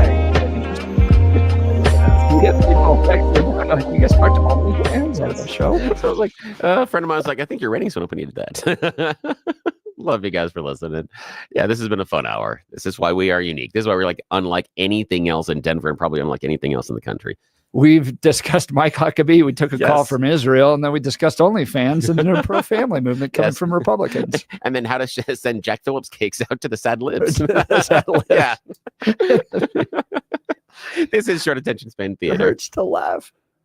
And Billy's making me laugh so much. I'm so this sorry. morning. We are having fun. Oh boy! In addition to video games, dude, we even. Oh yeah, the video games. Yeah, remember Nintendo? Yeah, I got to do my nerd flag. Got to fly for a while. Yeah. There's a guy being sued for $7 million by Nintendo in Colorado. Here's the thing, dude's 38 now because it's been happening for years and years. He was getting some pirated games and stuff that hasn't been released. Haven't been released yet. Yeah, so he's on Twitch. Here's okay. He's gonna have to go into court and go. Yeah, I'm 38, and yes, I make money doing the video game thing. That's that's gonna be fun. But again, I know some people in that age group that do that actually are in their early 30s making good money on Twitch and streaming stuff. Yeah, really good money doing it. So fascinating story. I'm reading a book about a guy who invests in a lot of these early tech. And one of the bigger investors into Twitch didn't even realize he did it. No. Do you know why? He thought it was OnlyFans. Well, close. He thought it was Justin TV, which is what it was originally. Yeah. So Justin TV was a network that followed around a guy live. They then pivoted and became Twitch. He didn't even realize it was one of many investments he's made. Got a call from Twitch being like, well, here's your millions. He's like, what? Wow. I need cool? that. Here's the thing. Think about it this way. How easy is it for you to make one bad decision and ruin your life, but you never get to make one good decision and have it change? You're like, oh my God, I can't believe it. We were sitting around, we got so drunk, we cured cancer. Never happened. No, nobody's accidentally won the lottery. And this wild show is going to continue. Yes. You're listening to the Jeff and Bill Show. Denver's talk leader, News Talk 710 KNUS.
It is 8 a.m. in the Mile High City on what has got to be one of the strangest Jeff and Bill shows we've ever had. You're welcome. We've talked Nintendo only fans. We took a call from Israel. Chaim Goldberg was wonderful. Jews are excited about Mike Huckabee. We're covering it all, including the new Department of Defense, Secretary of Defense appointment coming in from Donald Trump as well. Yeah. So it is Peter Hegseth out of Fox and Friends. Great background in the military as well. What do you think of that? Let's dive into this hour. All these different appointments that are coming through. I'm on DJT's press release email list, and it is just constant. New announcement. He was doing them like every 7 minutes yesterday. So everyone from Kristi Noem as Department or Secretary of the Department of Homeland Security to Mike Huckabee heading over to Israel. He's coming up with his team. What do you think of Vivek Ramaswamy and Elon Musk building Dodge, Department of Government? Actually, Doge. Doge. Yeah, Doge is how you pronounce it because it's a meme. Yeah, it is a meme. Yeah, it's a meme because it's a Shiba Inu out of Japan. It was the Doge. It's Doge. Again, we could. Department of Government Efficiency. My nerd thing could come out again. We're not going to do that twice. So yeah, that's going to be interesting. I mean, we also have an announcement. Jeff and Bill are going to be creating their own OnlyFans account where we live stream pirated, pre-released Nintendo video games. Yes, we are. See how many laws we can break in one fell swoop. How many times can we get indicted? Yeah, that Doge department is going to be interesting because it's a $6 trillion budget, and they have made Trump's made a promise that within 6 months they will come out with recommendations. Wow. And it's weird. And it's weird that you're putting someone in charge of government efficiency whose companies derive a large portion of their revenue from government subsidies. Wonder if that's going to be part of the efficiency he's curious about. It's going to be fun. This will be fun to watch because I know it almost feels like a dream. I'm like, really? This is happening? Well, I love it. We've had so many other politicians promise us to find the waste and spending. And once Vivek and Elon understand some of the constraints based on how the spending works, they might be in for a big shock because they have to remember it is not the White House that controls the purse strings. If they want to change spending levels, they got to get 500 people to agree. That'll be fun. 500? House and Senate, but not all of them. You got to get some sort. You got to get a majority. Yeah, you got to get a majority of them too. Let's see what happens. Yeah, see what happens with that one. I think you're going to see a lot of this stuff coming out, kind of like the golden hammers. I saw some posts yesterday on how Boeing is even driving up some of the costs around their airplanes. Yeah, I think you'll see some cuts happening there. I've been saying that for 8 months. I've been saying that for 8 months. That some of the reason we have costs is because those companies are profit taking on top of our backs for 8 months, and I've been bringing things to the table, showing Coke, Pepsi, Johnson & Johnson screwing you, Kroger screwing you because they can make more profits off of it. Yes. But Doge can't touch that. Can't touch this. Yeah, they can't do that. So we'll have to see what happens. Also, but if he will go after the audit inside of the Defense Department and stop us paying, what was it, $180,000 for the soap dispensers on a cargo plane? Yes. That's what the government did recently. When you can buy them for a couple $100. They paid more than 80 times retail for it. If they can break that down, high five. Yeah. I'm all behind you on that one, man. So we'd love to hear from you. Phone lines are open, 303-696-1971, or text us on the Dan Caplis Law text line, 720-819-5115. The text messages are amazing. They are amazing this morning. Oh, Gabe, we love you guys. But if you two create an OnlyFans account together, I'm done. Vomiting emoji. But maybe Gabe, it is for those people that wants self-punishment. There's a group out there. Maybe it's people that are looking for that. Maybe that is our target market. Maybe that's it. Perhaps actually we roll into something that would be combined with weight loss. That I dance in front of the screen and kill your appetite. Could be that. Just saying. I'm trying so hard not to laugh. I know you are. Now. I'm so sorry. It's hilarious. I'm just off the rails this morning. I apologize. All right. I'm so sorry. And the only reason is I had a little abdomen work done recently, so it hurts to laugh. But Billy is pushing me to that boundaries, which maybe I can help it. Yeah. All right, let's check in on news and comment with Blake Olson. Blake, smart enough not to have an OnlyFans account. I am so grossed out now. I can't even tell you. 31. I'm helping you lose weight. Keep in mind. Yeah, It's all about exactly. you. Yes. This is the way I appreciate that, You're Billy. And thanks for the Doge pronunciation. I knew you'd have the answer to that one also. 31 and sunny in Denver, expecting a high of 58 today. The 7-10 5-day forecast coming up. Our top story. Am I going to worry about it? First of all, I'm not going to worry about it, Phil, because he's not going to win. He's not going to win. She's going to win easily. Is hope and joy rising? Victory is in sight in less than 3 weeks. I think that he loses. If only their predictions were correct. Man, it's been that song. Oh my God, that's so good. and that's fans, high five. Yes, exactly. It's a parody too. Yeah, The singer is pretty. It's a karaoke thing. It's really bad. I don't recommend listening to the rest of it. But if their predictions were correct, they'd be celebrating today. But we are celebrating Ship of Fools. They're Ship of Fools. DJT is visiting President Biden in the Oval Office this morning. That should be fun. The commander-in-chief's chatting. Trump selected Pete Hegseth to be Secretary of Defense last night. You got to fire the chairman of Joint Chiefs, and you got to fire this. I mean, obviously, you're going to bring in a new Secretary of Defense, but any general that was involved, general, admiral, whatever that was involved in any of the DEI woke, it's got to go. Either you're in for war fighting, and that's it. And that's the only litmus test we care about. You got to get DEI and CRT out of military academies, so you're not training young officers to be baptized in this type of thinking. And then, whatever the standards, whatever the combat standards were, say, in, 1995, let's just make those the standards. And as far as recruiting, to hire the guy that, did Top Gun Maverick and create some real ads that motivate people to want to serve.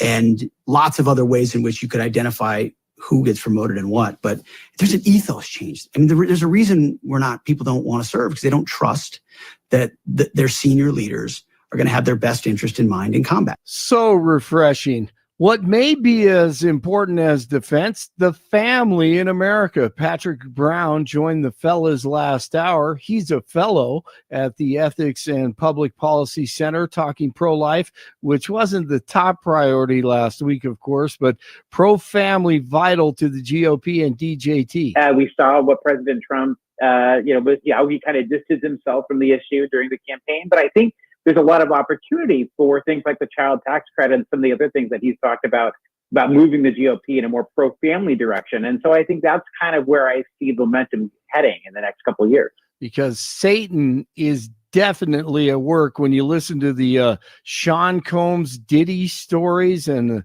the crimes that occurred, all of a sudden Hollywood is silent. Harvey Levin, TMZ. There are lots of videos that Diddy kept over the years that have been now seized by the feds. And a lot of these videos are also going to some of the civil lawyers. Busby told us he has gotten a slew of these videos. And I think there's just panic in Hollywood. Am I on that video? Was I in some situation in 1999 or 2002 where it might be interpreted a certain way or might end up in trial? I think there's a lot of panic. And that's what we're hearing. And people just don't want the association, and they don't want to talk about it. I think it's that simple. I'm hearing a lot of stuff, man. Are you? All over. I mean, I'm talking about politicians, not just actors, actresses, I mean, look, here's some of the frustration I have with a lot of this. Like, okay, you hear stuff about Epstein and the island and the people that were on the airplanes. And then you hear about the Diddy videos, and we've got videos of all this stuff. And then it doesn't seem like anything ever materializes. Right. Yet, if you're a truck driver who didn't pay his taxes for 2 years, yes, the weight of the federal government is going to come down on you, and you're going to be intimidated, and you're going to have your house taken, and you're going to have your truck taken, and you're going to be fined. Yet these yahoos that are destroying people's lives and producing content that ruins kids' brains, right? And yet they just skate on all this. That just drives me crazy. No, it is nuts. And then you see a video like the one that I'm about to play you. It's even more depressing because this is an area that I'm like, what? You stumble upon evil like this on a TED Talk. But just like pedophiles, we are not responsible for our feelings. We do not choose them. Yeah, can you believe this? We are Listen. responsible for our actions. And we must make a decision. It is in our responsibility to reflect and to overcome our negative feelings about pedophiles. Seriously? I mean, it Look, is bad. So when you hear that, you say, you know what? Anything is possible with Diddy and Hollywood and Epstein and all that. Yeah, well, I mean, we threw the baby out with the bathwater when it comes to any type of sexual ethics or, social, societal pressure that you should build a family and that sex takes place within the confines of one man, one woman in, building a family. Correct. We threw that all out. And this isn't LGBT stuff. This goes back to the sexual revolution, what we were talking about with Patrick Brown previously. We tossed it all out. And now we have no foundation whatsoever. And you end up with people like that. That's just ridiculous. That should be condemned. Sad. It should be easily condemned. But when you have a culture that has no right or wrong, no ethics, God forbid you put the 10 Commandments on the wall. They get angry about that. This is the crap you now deal with because you took away all ethical foundations. So now you have nothing to base your outrage on when somebody shows up at a TED Talk and says, we should get over our aversion towards pedophilia. It's ridiculous. It is. And then you have the J-Los of the world telling us, who the morality kings are. It's so gross. There's so many things. I hope we get to a point, and especially under the Trump administration with J.D. Vance. I'm putting the weight on J.D. Vance on this. The Epstein lists, the guys who were going to these islands, these P. Diddy videos, out. I don't need to see the video, but who's involved in this stuff? Yeah, that's why I want Kash Patel in there. Yeah. I mean, all this stuff has to be exposed from JFK all the way up to right now. I'm just tired of living in lies, man. Yeah, no doubt. I'm right there with you.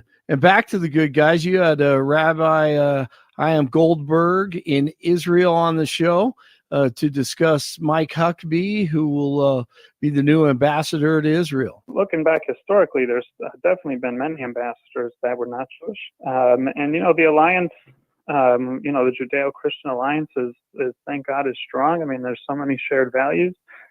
We're here on the front lines of Western civilization, fighting these wars against Iran and all of its proxies. And there's so much support from the Christian community in America, and Israelis know that, and they appreciate that. Governor of Arkansas, Sarah Huckabee Sanders, on her father, Mike. There's no greater supporter and nobody that has a greater understanding of our two nations' unbreakable bond. DJT also announced that Elon Musk and Vivek Ramaswamy will lead the Department of Government Efficiency, DOGE, together. John Ratcliffe exposed Peter Strzok of the infamous Strzok and Page and the Russian hoax on DJT, and Ratcliffe will now be in charge of the CIA. Real quick from Ratcliffe. The approximately 50,000 text messages that I've seen with your personal beliefs like F Trump, stop Trump, impeach Trump, go ahead and confirm on the record that none of that occurred on an official FBI device or on official FBI time. Go ahead and do that. Sir, no, they did. Many of them did. Oh, they did. Okay, so 50,000, sir. So really, no, I'll give you a chance at the end. So what you really meant to say was that when you said you never crossed that bright, inviolable line, what you meant to say was, except for 50,000 times, except for hundreds of times a day where I went back and forth expressing my personal opinions about effing Trump. And this is a great day. Senate Republicans voting today to select their new leader to take over for Mitch McConnell, who's stepping down. And we'll see if Rick Scott is the front runner and see if he wins that one. Dozens of pilots taking their stand against Frontier Airlines in the Denver area. Pilots are picketing outside of Frontier Airlines headquarters this week in Denver as a part of an informational picket. Avs go for 3 straight tonight as they play host to the Kings. 28 in Parker, 29 in Westminster, 31 in Denver. Jeff and Bill from Doge continue. Blake Olson, News Talk 710 KNUS. Quiet weather for Denver and the Front Range as we go to the second half of the week. It'll be sunny to partly sunny, cool, upper 40s to near 50. Fair tonight, upper 20s to near 30. Sunny and dry, mid to upper 50s Thursday and Friday. Nights 20s and low 30s. The weekend will be a touch cloudier. The weekend will be a touch cooler with temperatures on the lower end of the 50s. Weather sponsored by Colorado's Best Roofing, reminding you to protect your home from the harsh Colorado weather and schedule your free no-obligation roof inspection today at roofingcolorado.com. That's roofingcolorado.com. I'm meteorologist Don Day in the 710 KNUS Weather Center.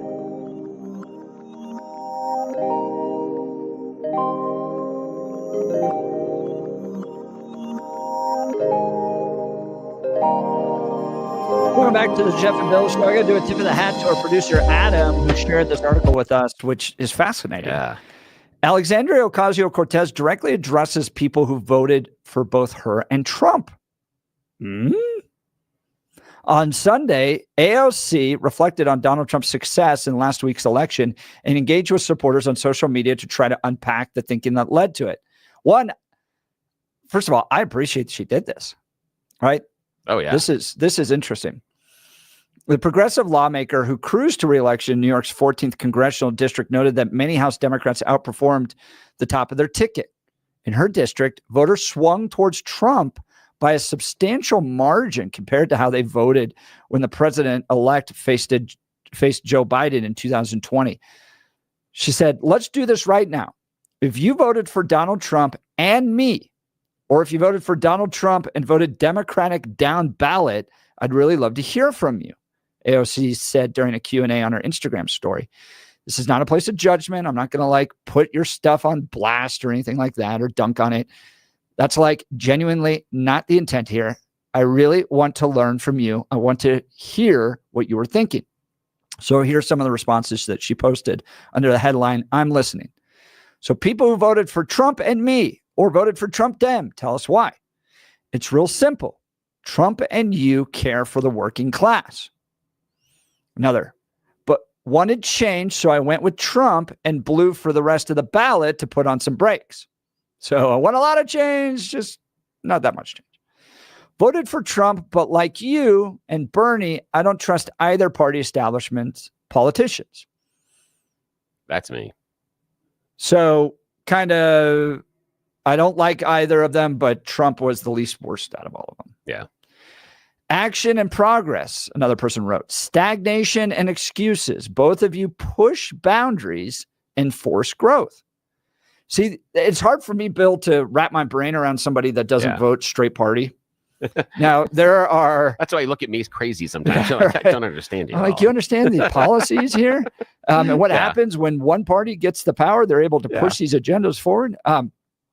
But there are times where I will skip a particular Republican, maybe because maybe I have a personal issue with them, but I'll never vote for the Democrat in it. But these people that voted both sides are interesting. I would have voted for you and Trump, but I am in California and I like your style. Yeah. I guess I can understand why some voters would like style. I'm a substance type of person, but style. Trump is going to get us the money and lets men have a voice. You're brilliant and have amazing passion. So that sounds like a dude that was like, I'm tired of the Dems beating on the dudes. Plus, AOC is attractive, so I'm going to vote for her. It's kind of brand covers that. I feel like Trump and you are both real. Another one wrote, voted for Trump in Arizona, but voted for Dem Rubin instead of Kerry Lake because he's good at handling war. man, people have different, I guess people have just a million different reasons as to why they vote for somebody. I feel that you both are outsiders compared to the rest of DC and less establishment. And then will you please share what you learn? I'm baffled by the split votes. And she does there. So, I mean, a lot of them, she goes on multiple pages. I know the people that did this because of Gaza, which is weird, why you'd vote for Trump. Yeah. And then. Okay, I'm going to take a sideway here. And we talked about this a little bit off air. And I can't get I haven't been able to find over the previous 2 hours the source. But I saw a press release yesterday that was on social media by a Muslim group. And they were the people that were advocating to sit out. They were the undecideds during the primary for the Democrats. And they advocated for Muslims to sit out the election. Well, they put out a press release yesterday talking about here's what we need the Biden administration to do for us now, because we're proving the point that they lost, that we didn't show up. And so we're part of the reason that you guys lost. So here's what the Democrats have to do to us. Here's what Biden needs to do in the closing months before the presidency ends. Here's what it is to bring us back in the tent. And oh my God, the response. Yeah, I did not expect it, because the response was, you guys need to sit down, shut up, and get bent. It was universal. I scrolled and I couldn't find a positive response. And these are from some long-time libs that I see on social media. Yeah. Some big names that you'd recognize going, shut up, and sitting there saying, wait. The best one was the person that asked, hang on, you mean you sat out the election? So in part, you're the reason, you take credit for in part the reason that Kamala loses. And now you're telling that party what they have to do for you? Like, no. But isn't that Dick Wadhams? I wouldn't say so, because I don't think. Really? He voted against Donald Trump and wants to control the future of the Republican Party, or at least speak into it. The thing, though, is that this is the difference would be is that Dick Wadhams is not coming to it, in my mind, from a point of I don't want to. Selfishness is not the right statement, because he's looking at what's better for the Republican Party, and reasonable minds can disagree on the direction of the Republican Party. Isn't that what they're saying? No. They want a Democrat Party that supports Gaza, rejects the Jews, and so in order to earn their vote, they're going to sit this out. They're going to make you go through the pain of losing this election, so you come to your senses, abandon Israel, embrace Hamas and Gaza. And how is that? I mean, that happens to Republicans too. The difference is because this is an organized group now advocating for things that they want done that is among their policy positions. Dick Wadhams isn't out there saying, here's my group of people that I'm representing. He's not saying he doesn't have. I know he takes the speak. I know he takes the role as far as being the voice. But the difference would be if he was involved. For me, this is where I put the split in, because again, individuals can have these points. The thing that I thought was interesting is this is an organized group that said, here we are, this coalition, and because as a group we did this, you now must make the choices we are demanding from you, even though we wouldn't play along with the vote in order to get the people in power to make the changes that we would want. If Wadhams was doing that, if he had organized a large group that was the I'm just spitballing here, the no Dave Williams group, just for fun. I'm just going to say that. I was going to say, I think that group's kind of been created. So if he had organized a group specifically, and he was leading it, and they'd been putting out press releases, and he'd been going around places making speeches about no Dave Williams is. Well, the one thing we have to do, and he had a little picture that said no Dave and had the little slash mark for it or something like that. If he was doing things like that, I think it's analogous. But because he's an individual, I don't think it's the same as this group coming forward going, look what we did. We proved a point, and now you have to do what we want. So and the Democrats went, no, we don't. Yeah. So what's interesting to me is actually the Democrat counter response. Because in the Republican movement, this happens every Tuesday. Yeah. You're right. Where like the pro-life group is like on Prop 115, for instance. I think it was Colorado Right to Life. Yeah. I'm not quite sure. But they're going, we don't want to just ban late-term abortion. We want to ban abortion entirely. And because you're not going to do it, we're not going to support your effort. So you had pro-life groups not supporting the effort, essentially making the same argument. Yeah. You're not with us entirely. We're going to make you pay until you're with us entirely. Exactly. That happens all the time. And then Republicans are like, gosh, all right, well, I guess we just move on, continuing to lose in the state of Colorado. Whereas what got me, and this is to their credit, The Democrats are like, get the hell in line. Yeah, that's exactly what it was. It was sit down, shut up.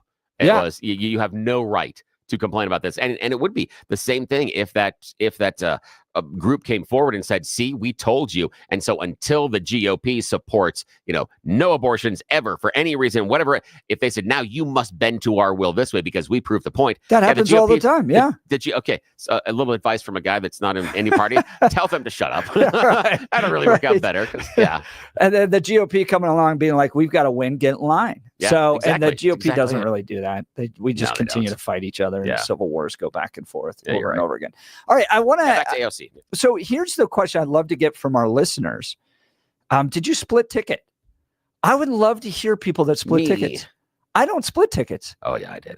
I am straight Republican all the way, straight conservative. Now you could debate the ballot initiatives and was 80 enough on school choice, all that. But on party line, did you split and why? I am an agent of chaos. I would love to hear from you. And so give us a call, 303-696-1971, 303-696-1971, or text us on the Dankopolis Law Text line, 720-819-5115. I find you fascinating. It's a non-judgment zone. I'm going to yell at you, but why'd you split ticket? Was it personality? Was it issues? Did you think that the person running for president was handsome or cute? I don't know. Want to hear from you. What was the reason to split the tickets? What's that? And you go through. They're going to the OnlyFans thing again. Can't leave that alone. What does Kamala do now? All right. Oh, don't. I bleach. All right. We are falling apart. We are. It's so bad. All right. If you're like me, you know that living in Colorado means dealing with unpredictable weather, hail, snow, heavy winds, you name it. We've got it. That's why you need a roofing company you can trust. And that's Colorado's Best Roofing. They're local, family owned, and have served the Denver area for over 12 years. They understand our unique climate and how to build a roof that lasts. Whether you need a repair after a storm or a whole new roof, Colorado's Best Roofing has got you covered. And here's what I really love. They offer a free, no obligation inspection. They'll come out, take a look, give you an honest assessment. There's no pressure, no gimmicks, just straight talk from the pros. Plus, they work with your insurance company to make sure you get the coverage you deserve. So don't wait until the next big storm hits. Give Colorado's Best Roofing a call today, especially if you just came out of the storm. Things are bad, and you got to get that roof fixed right now. Get it now because you got more weather coming, possibly Monday and Tuesday of next week. They can get out there and help you right away. Don't wait until the next big storm hits. Give them a call, 303-797-7663. That's 303-797-7663. Or visit them at roofingcolorado.com. Roofingcolorado.com. Trust the best. Colorado's Best Roofing. Text messages starting to pour in. Give us a call, 303-696-1971. You're listening to The Jeff and Bill Show. Denver's Talk Leader, News Talk 710, KNUS.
Welcome back to the Jeff and Bill Show. Interesting text messages coming in, essentially all the same.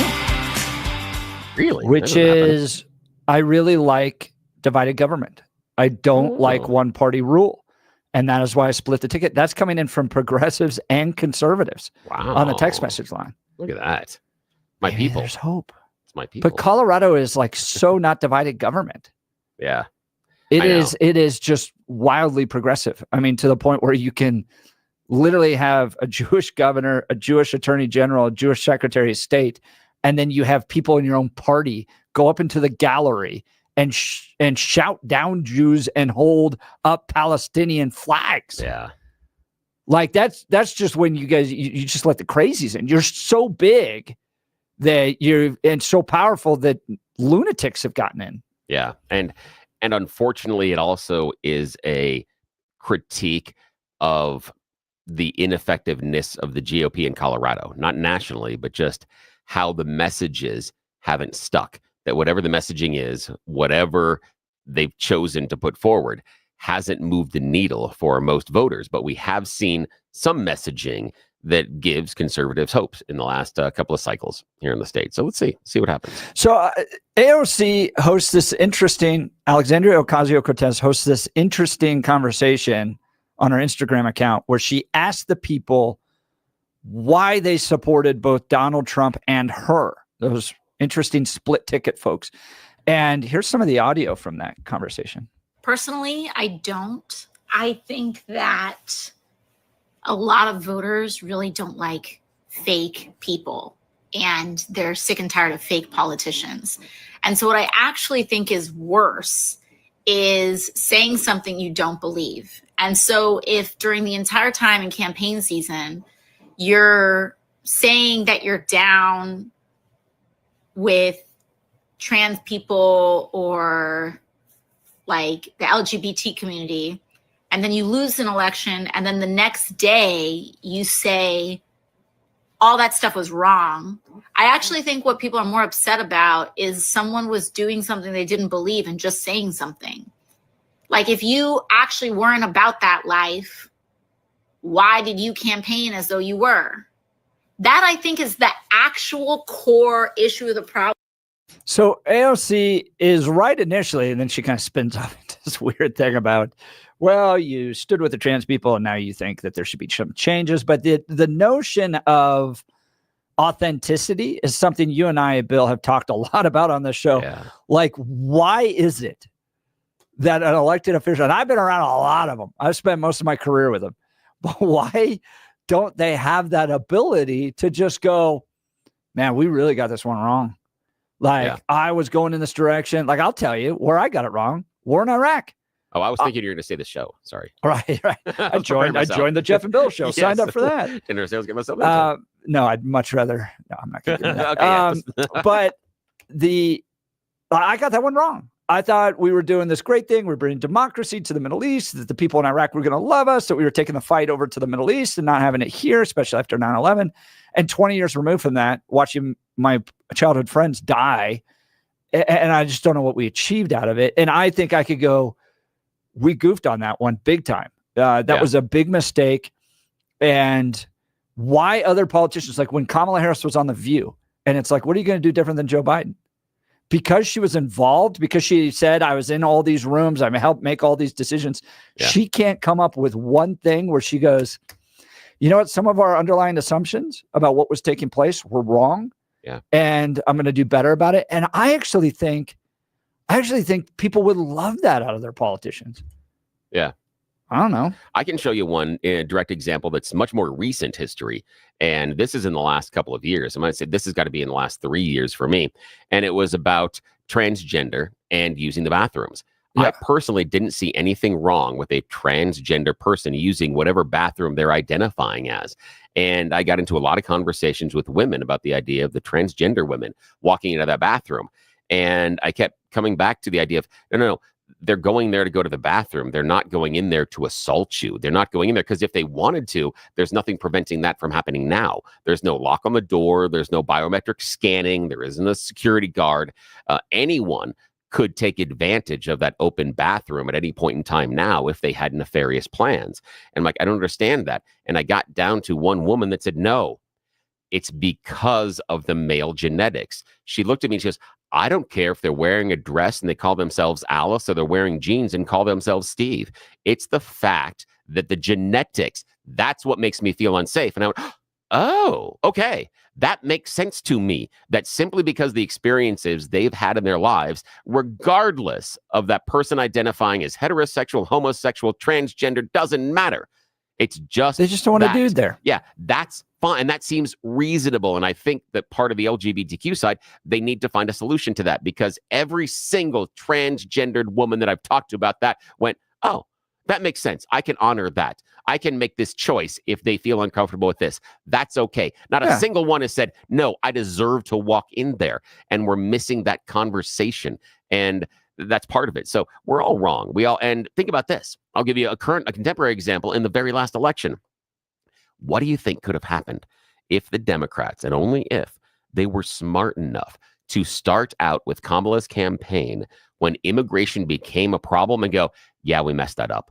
We learned a lot. We came out, and they could even do we came out with this bill right at the beginning. Republicans didn't like it. Republicans had this hardcore bill, HR 2. It wasn't going to fix the problem because of X, Y, and Z. But our policies at the beginning, we did not understand this. And her going, I've been in the office and I have learned so much. And look at what we just did in the recent bill. Now she can claim all the stuff she was trying to claim anyway. But if she starts with, we got it wrong, we learned, we changed, now you got a different message. I think you have a more competitive message, not a better message necessarily persuading voters away from Trump, but you sure as hell have a competitive message at that point. Part of the challenge, though, is you have to assume that what they were doing was not intentional and became a mistake. And we don't have to get into that. Even if it was intentional, they still can come out. I mean, how many times do you see politicians come out and say, even if it was intentional, they still can come out and lie to us just in order to get to where they need to be. Politicians. Yes. Yeah. So huge mistake. We're asking to talk to people who split tickets, vote Republican, Democrat in some of those cases, and then AOC asking that a politician be more authentic. Why can't they be? Would love to hear from you. Give us a call, 303-696-1971. Look, did you wake up with joint pain today? Does it hurt when you do even the most routine physical activities? Maybe shoveling the snow has hurt you, but you want to get out, you want to ski, you want to hunt this fall. Have they told you it's time for a knee and hip replacement surgery? Stop what you're doing and listen to this. You deserve a life of comfort and ease with no surgery and no meds. At QC Kinetics, they can get you there. QC Kinetics is the nation's leader in what's called regenerative cellular treatments for joint pain. This is an all-natural approach that harnesses your own body's healing properties to treat the root cause of your arthritic pain. Everybody's talking about this, and it's cutting edge. Joel in our office here playing more golf than he's ever played before thanks to QC Kinetics. The protocols developed by QC Kinetics are life-changing for many people, tens of thousands of satisfied patients with more every day. And yes, you can have real lasting relief from chronic joint pain without the drugs, without the surgery, and without the downtime. Discover your options with advanced regenerative medicine at QC Kinetics. The consultation is absolutely free. Give them a call, 303-900-8986. That's 303-900-8986 with locations in Aurora, Superior, Highlands Ranch, and Colorado Springs. All right, let's go to the phone lines. Jim, Denver. Good morning, Jim. You're on the Jeff and Bill Show. Morning. Hey, guys. I always split the ticket on voter time because I see it as a resistance to government future spending.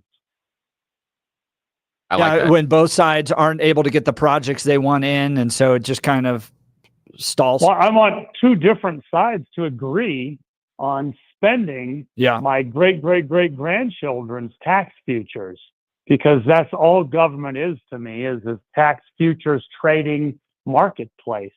And they've out-traded the ability for probably 15 generations to pay anything off or balance a budget. Yeah, So, I like that idea too. And it happens. It happens on the local level and the national level. So I always want to have resistance and opposition and at least discussion on spending tax futures. And if not, you have what you had in 2000 through 2006. W, the conservative Republican, didn't veto a single spending bill for 6 years until the Terry Schiavo came about. Even in Douglas County, you guys had a chairman of the school board who inflamed the Douglas County parents and lost the next several elections because he couldn't keep his mouth shut and had zero discipline about school vouchers. So they lost the next several elections because there's no discipline in these people that are out there just trying to make money off of politics. Yep, Jim, you're not wrong about that. Everywhere. Yeah, you're not wrong about that. Good I points, appreciate man. the Yeah, call. I like the idea about the split ticket and some constraint on spending if you have to make them meet in the middle. I wish Republicans could find some constraint and not support taxpayer funding for Planned Parenthood every single time. It's like, oh, we've got a new spending bill. Oh, Republicans never negotiate on that one. We are always sending money to Planned Parenthood, which is just crazy to me. All right. Do you know a high school student passionate about engaging in cultural and political issues? The knowledge and skills needed to impact the world through civic engagement is ever increasing in today's society. Colorado Christian University is at the forefront of meeting this crucial need, equipping the next generation of competent, convictional Christian leaders in American politics. CCU's degree program in politics, with an emphasis in public policy, prepares students for the complex challenges of modern politics from an unapologetically Christian and foundationally conservative worldview. In this distinct program, students learn how to impact public policy and advance Christian conservative ideas. Colorado Christian University also houses the Centennial Institute, a think tank committed to mobilizing ideas on faith, family, and freedom to strengthen America's future. CCU's mission to produce graduates who impact the world with grace and truth applies in no greater measure than our politics and public policy program. Apply today at ccu.edu/apply. That's ccu.edu/apply. We'll continue with the Jeff and Bill Show. We are Denver's talk leader, News Talk 710 KNUS.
Welcome back to the Jeff and Bill Show. AOC over the weekend hosting an interesting live chat on Instagram, talking to people that split the ticket, voted for her and then Donald Trump. Yes, that voter exists out in America, apparently. The AOC Trump voter. So I'm just mesmerized by people that split tickets. It doesn't. I could never vote for a Democrat. It's not in my ability to do so. So the other people that do, I want to talk to you. Give us a call. Let's go to the phone lines. Larry, Aurora. Good morning, Larry. Morning. Yeah, good morning. How you guys doing? Good. How are you? All right. I just started, and I had a talk with my wife the other day, and I just want to get you guys' thoughts on that. I'm going to hang up. But what I looked at, I looked at all the negativity and everything came down with the election, and people were putting out, who Donald Trump was or who he wasn't. And what came up on me is like people aren't going for that. And people are smarter than that. And then what ended up happening, I parallel both of them. I remember when Obama was coming up, people, he's a Muslim, he's this, he's going to destroy our country, he's going to do. And then for sure, the white voters wasn't going to go for him, but he became president. And then the same thing with Donald Trump. He's this and he's that, but he became president. So I think the politicians need to be careful. You can't manipulate the people. The people know what they want and what they don't want. So that's the parallel that, I see.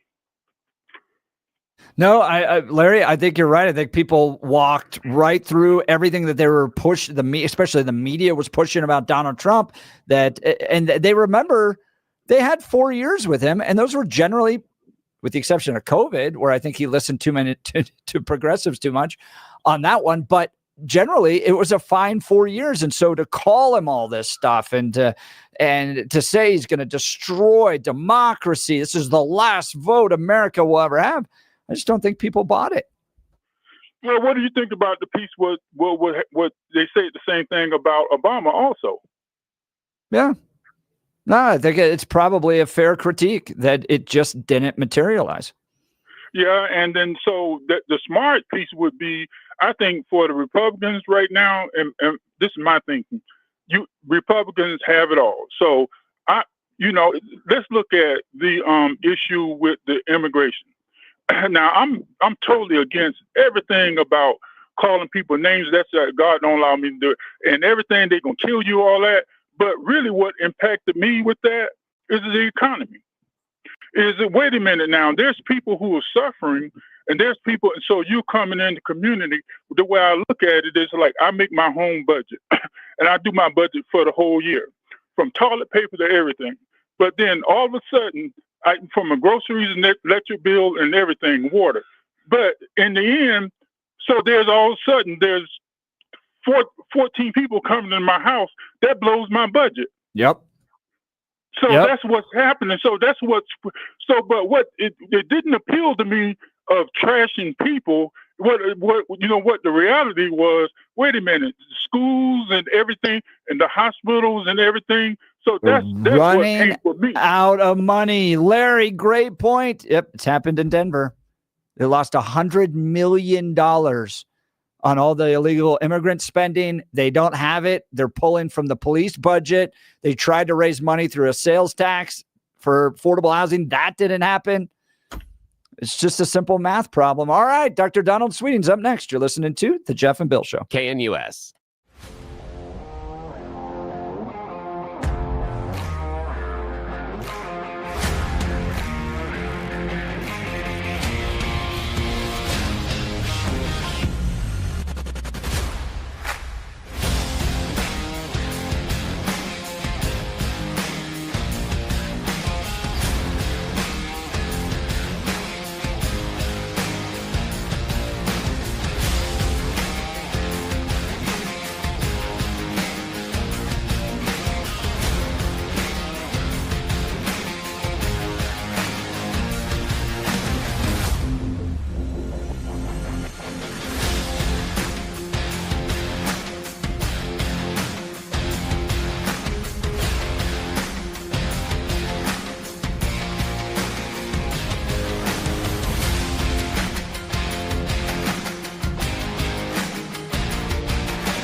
You gotta love Kyle Clark and his JC Penney budget.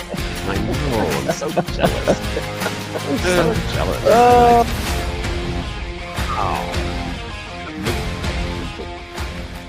Jeez. Seriously. How we solved that, Bill. How? We started our OnlyFans account. That is true. That is exactly true. That's what we need. That's where the money is. Yes. People want to see us doing stupid things. We're going to be dancing around and then turn to the camera very slowly and say, "Hi, would you like to see my purple snake?" I got 3 snakes that are purple, so I'm not actually being kinky there. I can't. I know today. I have broken Jeff today. It is 9 a.m. in the Mile High City, and you have tuned into a circus called the Jeff and Bill Show on News Talk 710 KNUS. I'm your co-host, Jeff Hunt, along with Bill Thorpe, bringing you the freshest insights and hottest takes from the right, left, and center. Congratulations. You're waking up in the greatest country in history, and we're gearing up for a whole nother hour of engaging discussions, critical analysis, but most importantly, your calls and texts, because this is where Denver's voice is heard loud and clear. So grab a cup of coffee, Denver. Let's dive into the issues that matter most to you right here, right now. Coming up after news and comment with Blake Olson, Dr. Donald Sweden is going to be joining us, the chancellor of Colorado Christian University. They're hosting Mike Pence for a lecture, lunch, and breakfast this upcoming Friday. What are they going to talk about? What does Mike Pence do now? He's not in the administration, but can he affect change? He's got a think tank going. We'll dive into all of those details. But first, news and comment with Blake Olson. Good morning, Blake. Good morning, Jeff and Billy. God bless America. Another beautiful morning out there. 36 and sunny in Denver. Expecting a high of 53 today. The 710 5-day forecast coming up. Our top story. I just want to thank everybody. You've been incredible. We worked with a lot of you to get you in. And you helped me, and you helped me too. DJT in the swamp to meet with President Biden at the White House in the Oval Office this morning. Before his meeting with Sleepy Joe, Trump met with House GOP members. We won the majority by 7.1 million. We won, which is great because Republicans aren't supposed to be winning the majority, Marjorie. You know that, right? And we won that, and we won it every way, all 7 swing states by a lot. Marjorie Taylor Greene, he was talking to there, among others. The nation's 45th president is set to take office as the nation's 47th president on January 20th. And I'd like to personally thank all the communists who tried to destroy the country the last 4 years. You opened the eyes of patriots around the country. Patriots who didn't even know they were patriots, like this young lady in Massachusetts who tells Democrats, including the Democratic governor, to keep stepping after she asked people to take in illegal aliens. And of course, my computer freezes. Give me 1 second. It's here where she says, and go after the illegal aliens. We need to have them and round them up and put them in. I don't know. Pretty close. Pretty close. I need some Jeopardy music. Can you do that? Thank you. Very good. Almost there, Snake Man. That's my name on OnlyFans. I really do think Crowley should make a poster with you guys. Actually, honestly. It's Big Snake Daddy. Draw your own conclusions. Purple, yes. pink, silver. We're going to have to go talk to HR after this. Do you understand? No, we have the chancellor of a Christian university on. Oh, yeah, that's right. The thing is that Jeff can claim plausible deniability because this is all my fault. As it usually is. Jeff, you really took a step down. Yeah. We're almost there, guys. The thing is just the dial. The thing is going. Don't you hate the spinny thing? Because tell me about the spinny thing. Because the little spinny thing there, it would be so much better if it actually would tell you how long it would take. Remember back in the day when that dial up, it's like downloading this file will take you 3 days, 17 hours, and 12 minutes. You're like, okay, that sucks, but at least I know. Speaking of dial up, did you hear about the guy from AOL, the guy who did all those voices, just passed away? You got mail. He did? Yeah, he did. You got mail, guy? Yeah. He was paid $200. His wife was working for the startup at the time, and they wanted some audio, so he just recorded it in his kitchen. Yeah, and I think Really? I think was it Cleveland, and he worked behind the scenes as a cameraman and also doing graphics for a local TV station. Yeah, I Was his thing. remember reading Yeah. about that. Yeah, Yeah, only made that's cool. $200 off of that entire thing. Guys, you that is so earned sad. your money. You are awesome. Hey, This is thank the you. Patriot in Massachusetts. We don't have no extra room. We don't have no extra groceries. We don't have no extra money. We don't got no extra water. We ain't got no extra electric, no extra heat. Okay, we ain't got none. We ain't got none. I know you didn't just fix your lips to tell us and ask us to house these illegal immigrants that y'all have let into this country. Is y'all okay? No, they are not. That is awesome Isn't that audio. awesome? That is I have it. seen. That's the election that's right it. there. That's right. That's right. Yeah, that is. 4 or 5 years ago, you wouldn't have seen or heard her saying that. There's no question about that. All right, the Nostradamuses. Am I going to worry about it? First of all, I'm not going to worry about it, Phil, because he's not going to win. He's not going to win. She's going to win easily. Is hope and joy rising. Victory is in sight in less than 3 weeks. I think that he loses. All right, Pete Hegseth will be the new Secretary of Defense. And you have to reestablish that trust by putting in no-nonsense warfighters in those positions who aren't going to cater to the socially correct garbage. Scott Jennings on CNN. They want to have confidence in the current leadership of the Pentagon and the way the defense situation has been operating for the last several years. I mean, from the Afghanistan pullout, which was an extreme debacle for which no one was held accountable. We've had spy balloons flying over the United States. We built a $300 million pier as a public relations stunt, which wound up killing an American service member. I'd say I've had just about enough of the so-called insiders running the Defense Department. I think we ought to give Pete Hegseth a chance. Elon Musk and Vivek Ramaswamy, DJT's new Department of Government Efficiency. Trump claims the two will pave the way for the administration to dismantle government bureaucracy and restructure federal agencies. Musk, who is the CEO, of course, of Tesla and the social media platform X, says this will send shockwaves through the system and anyone involved in government waste. Rabbi Chaim Goldberg in Israel joined Jeff and Bill this morning to discuss Mike Huckabee, who will be the new ambassador to Israel. Looking back historically, there's definitely been many ambassadors that were not Jewish. And, the alliance, the Judeo-Christian alliance is, thank God, is strong. I mean, there's so many shared values. We're here on the front lines of Western civilization, fighting these wars against Iran and all of its proxies. And there's so much support from the Christian community in America, and Israelis know that, and they appreciate that.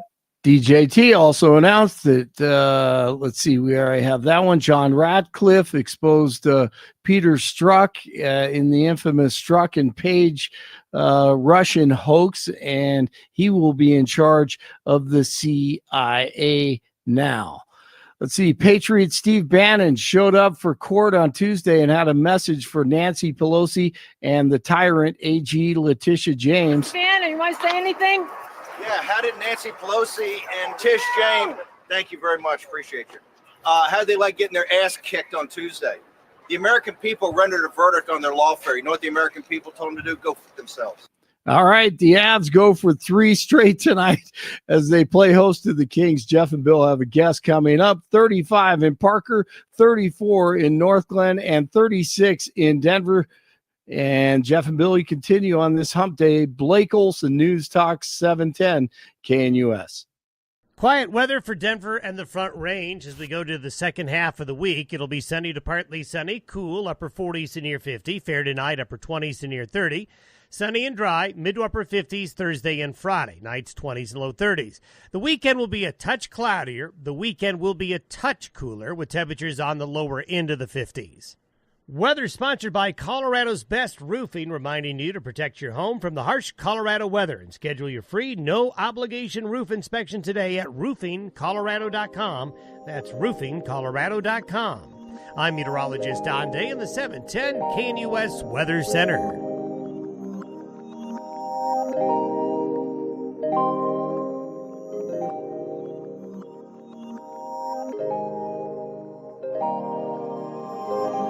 right, welcome back to the Jeff and Bill Show. A notable political leader coming to the state of Colorado this Friday. Colorado Christian University is hosting the former President of the United States, Mike Pence. Joining us to give us some insight on this event is the Chancellor of Colorado Christian University. Great guy, great friend, Dr. Donald Sweeting. Thanks so much for joining the Jeff and Bill Show. Yeah, good morning.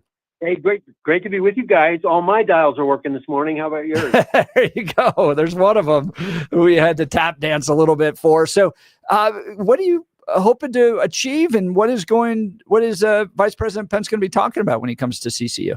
Well, yeah, we've got lots of lecture series, but this is a new President Speaker Series started by President Eric Hogue, and it's focused on political, business, art, leaders in the arts, and this is the first one with former Vice President Mike Pence and his wife Karen. They're going to be talking about a lot of things. They're going to be talking about pro-life, abortion, religious liberty, which were two things that he was just such a great advocate on when he was Vice President of the United States. They'll also be talking about school choice, education, and his vast experience in public service. You'll remember he was a 6-time congressman, he was a governor, and then 48th Vice President of the United States. He's been a longtime friend of CCU, and this event has been long in the works. Talking with Dr. Donald Sweeting is the Chancellor of Colorado Christian University. So can people still get tickets to attend this event that's this upcoming Friday, or can they watch it online? Registration is closed, so it's filled up, which we were very grateful for. And we're also very thankful for KNUS helping to sponsor this event as well. Any chance to be able to watch it online? Will it be streamed? Yes, you can go online, and ccu.edu events is where you want to go. I want to pivot now, talk a little bit about the election. You're the Chancellor of the university. I saw this come up the other day.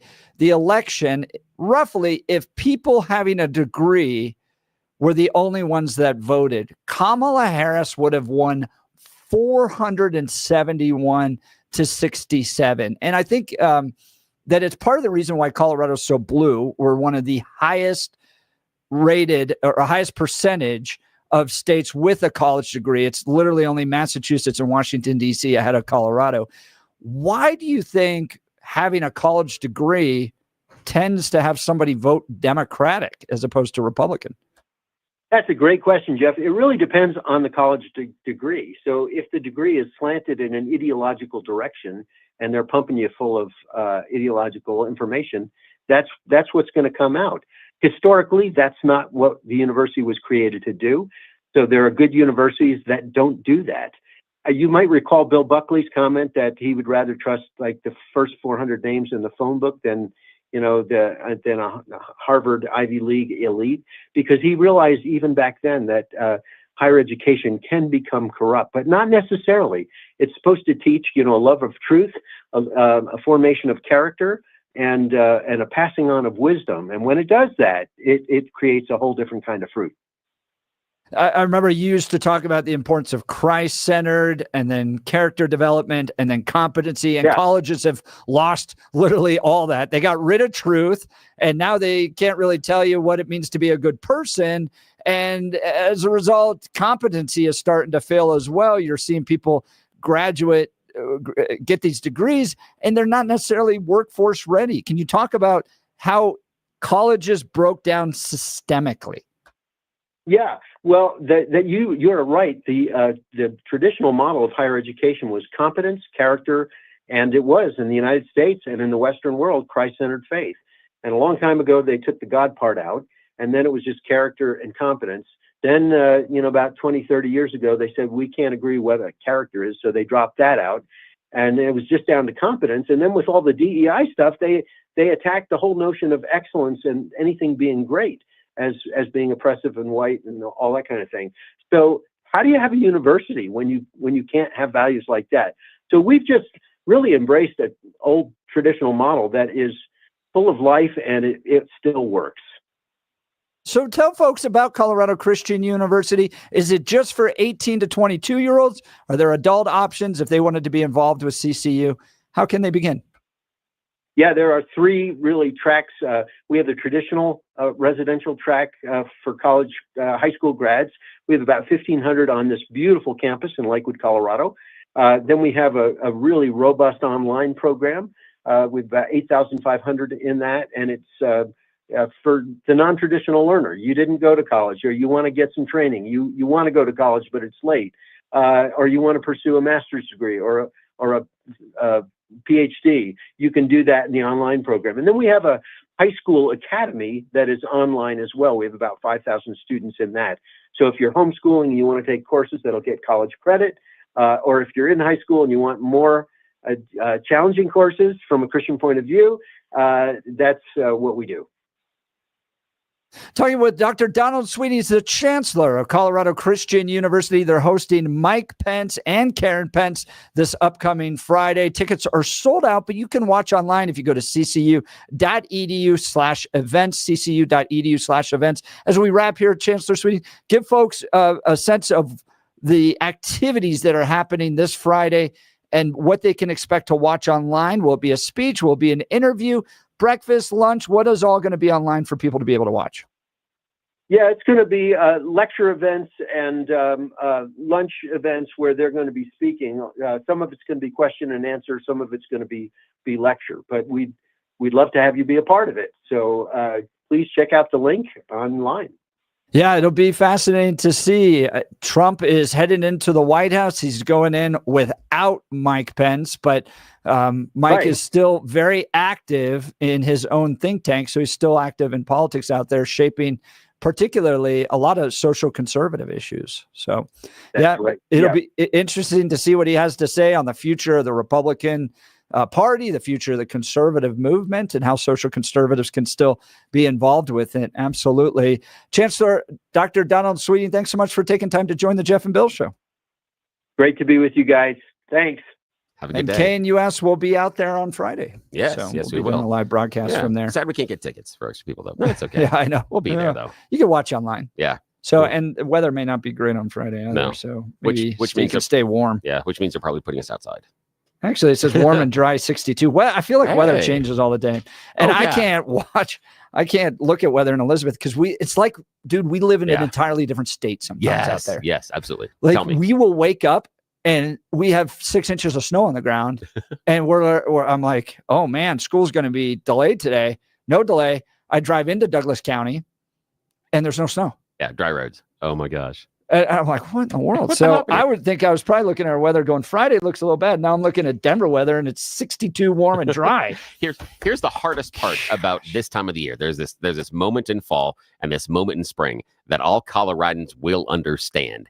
It's the fact that you can't look out the window and figure out what you should wear. Because you can look out the window this time of year and it could look like it's going to be 70 or it could be 22. It could still be sunny and blue skies and no snow on the ground. And it could suck. You could walk outside and go, oh, geez, we're going to go back inside and get the coat. How many times have we done that? It happens in the fall, happens in the spring here in Colorado. You can't look out the window and figure out what you're supposed to wear. Well, that's difficult. You know what you do want to have when you head outside, regardless of the weather, is that full head of hair. Ooh, and our friends over at Advanced Hair Restoration are providing it for you. For many of us, it's happening. Your hair's thinning, your crown's disappearing. Maybe hair loss has you feeling your identity is lost altogether.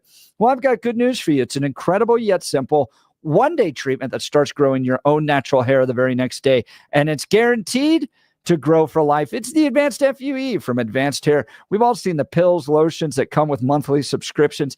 They help retain what you have. But what if what you want is your own natural hair permanently in specific areas? From Advanced Hair state-of-the-art facilities to world-class Dr. Tanya Pulse, it's not maybe your hair will regrow. It's guaranteed that your new hair will grow. You decide how much, how thick, and where. It's why Advanced Hair is the winner of Westward's Best of Denver. For your free consultation, $250 off and 250 free hair grafts. Call 720-459-HAIR. That's 720-459-HAIR or advancedhair.com. That's advancedhair.com. We'll continue with your calls and texts. You're listening to the Jeff and Bill Show. News Talk 710 KNUS.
Welcome back to the Jeff and Bill Show.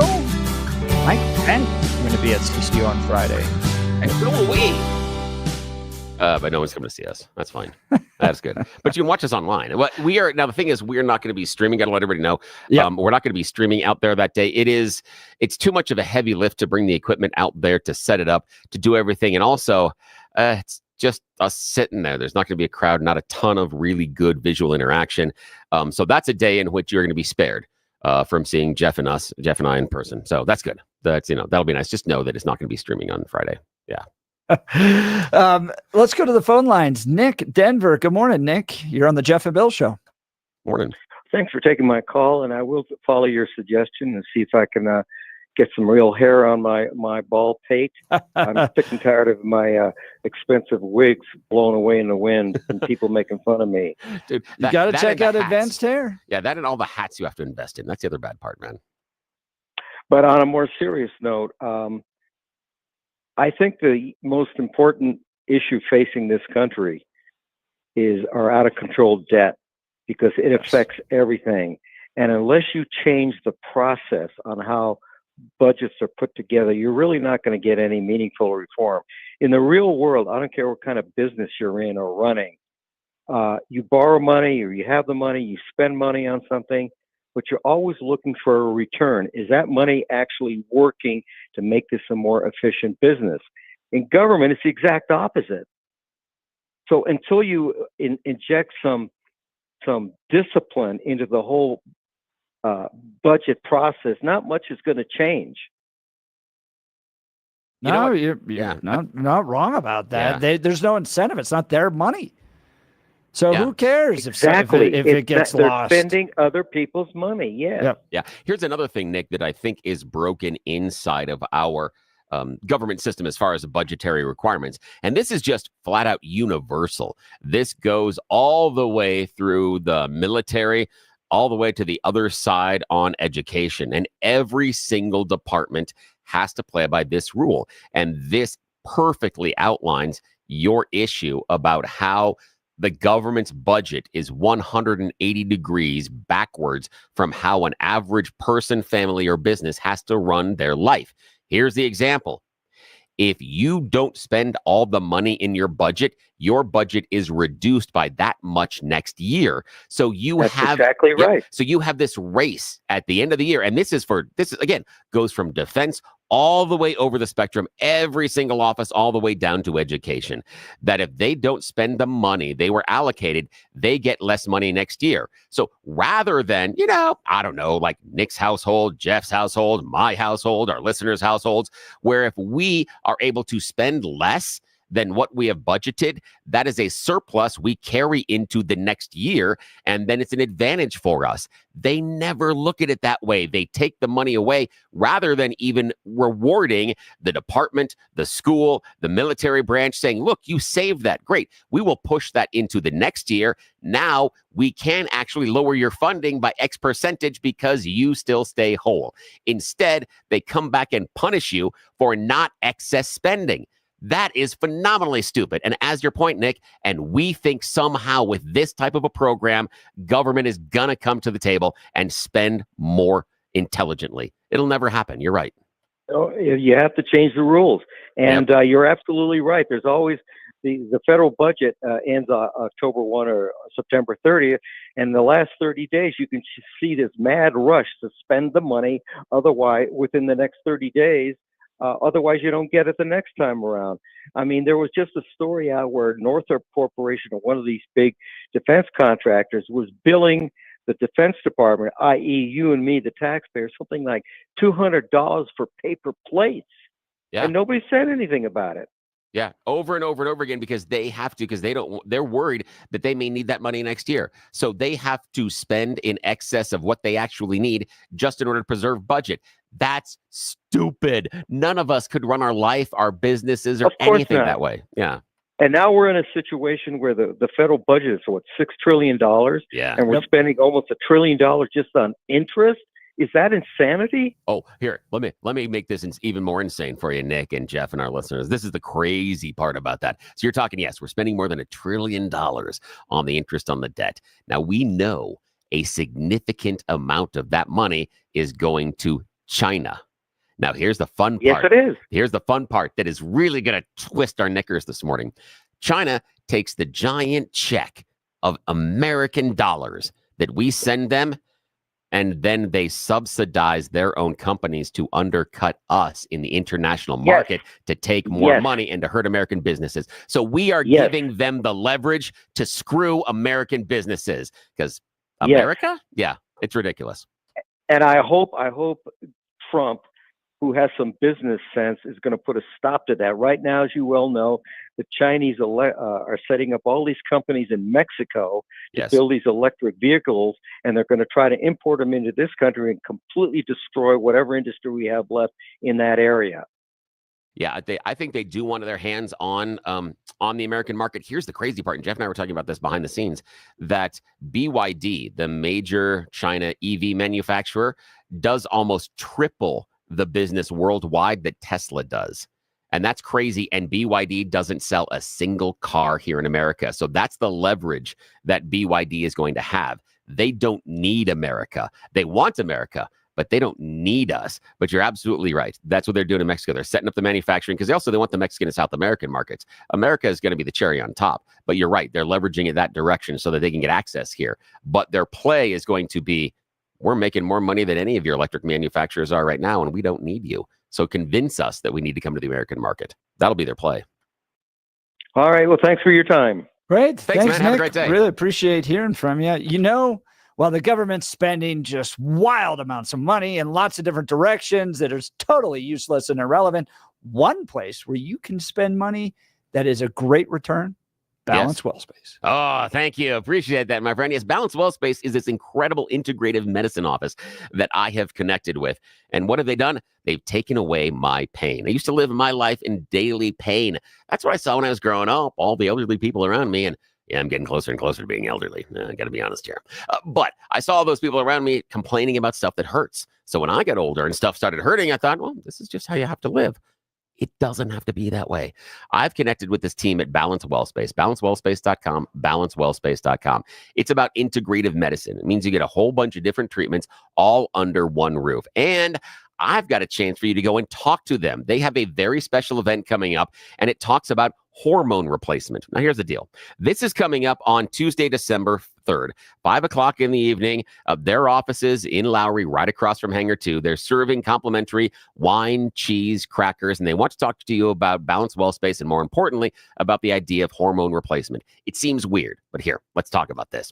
You know, as we're getting older, you start wanting that afternoon nap. You start feeling, you know, that mid-afternoon, you're like, oh, if I could only lay down.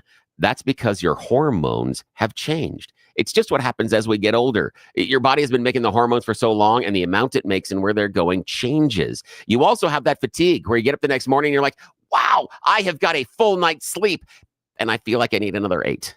That's the same thing. It's your hormones that are slightly out of whack. Now, they have this amazing process. They are bioidentical hormones. Had to learn how to pronounce that. Bioidentical hormones means they perfectly replicate the hormones in your body that you are losing. They do some infusions. It's just like taking an IV, and then bang, you feel amazing. I've done this 3 times, and guess what? I wasn't wanting the naps in the afternoon. I was waking up and feeling fantastic the next morning. I didn't have the fatigue. My wife one time did that thing where she looks at me, she goes, I need a moment. You're a little much right now. Can you just back off a bit? Because I was just running 1,000 miles an hour. Now, it's not going to do that to you. That's what's wrong in my head.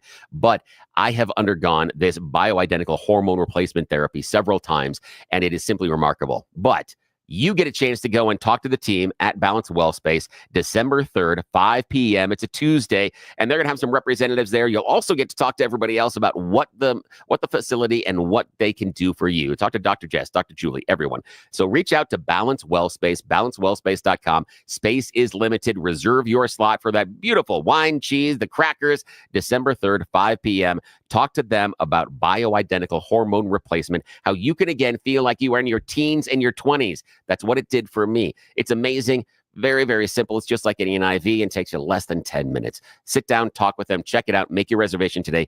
Balancewellspace.com, balancewellspace.com, and tell them you heard about them here on the Jeff and Bill Show because it helps us out as well.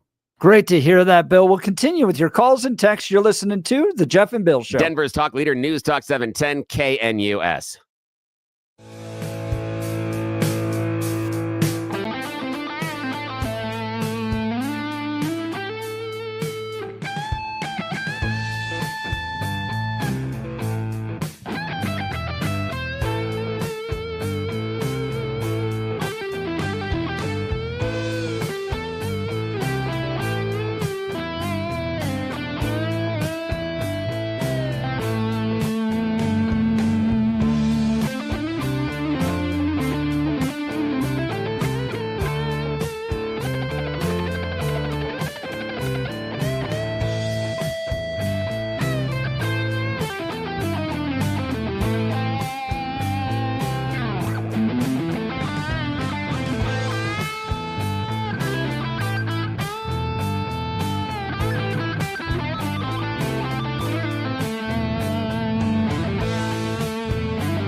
Welcome back to the Jeff and Bill Show. So I'm watching right now images.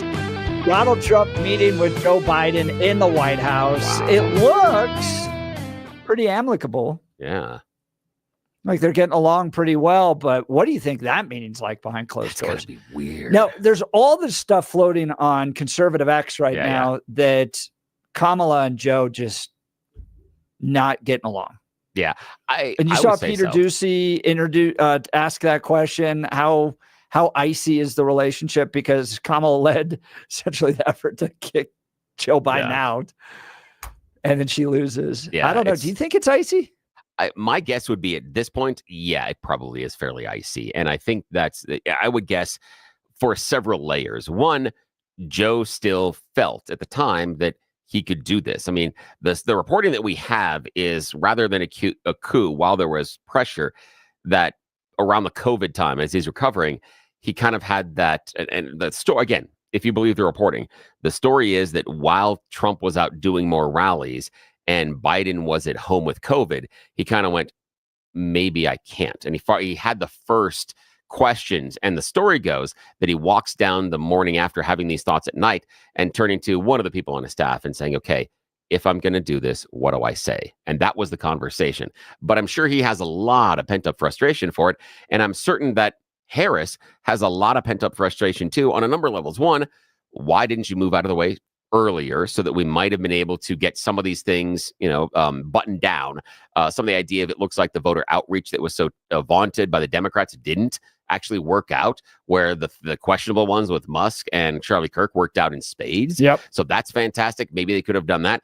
But also, I think more importantly, and this is where, and again, this is my impression of it, I'm mad at Joe Biden not shutting his damn mouth sometimes. And what I mean by is, remember, garbage. Exactly. Ding, ding, ding. That 14-day window right before the election, when he came out and said the garbage thing, if he would have just not said anything there, I think, I'm not saying Kamala wins. I say it's closer.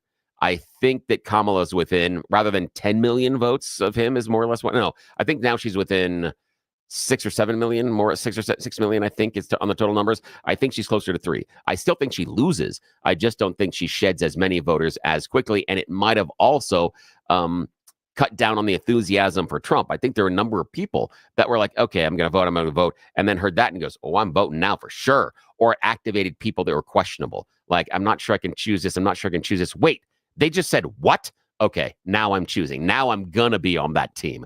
So I think that's where her hurt comes from. But yeah, absolutely, I think it's an icy relationship. There's this interesting revisionism that's trying to happen with Joe Biden, because the whole reason he stuck around, he stuck in there, is because he had beaten Trump. Yes, and he was convinced he can do it again.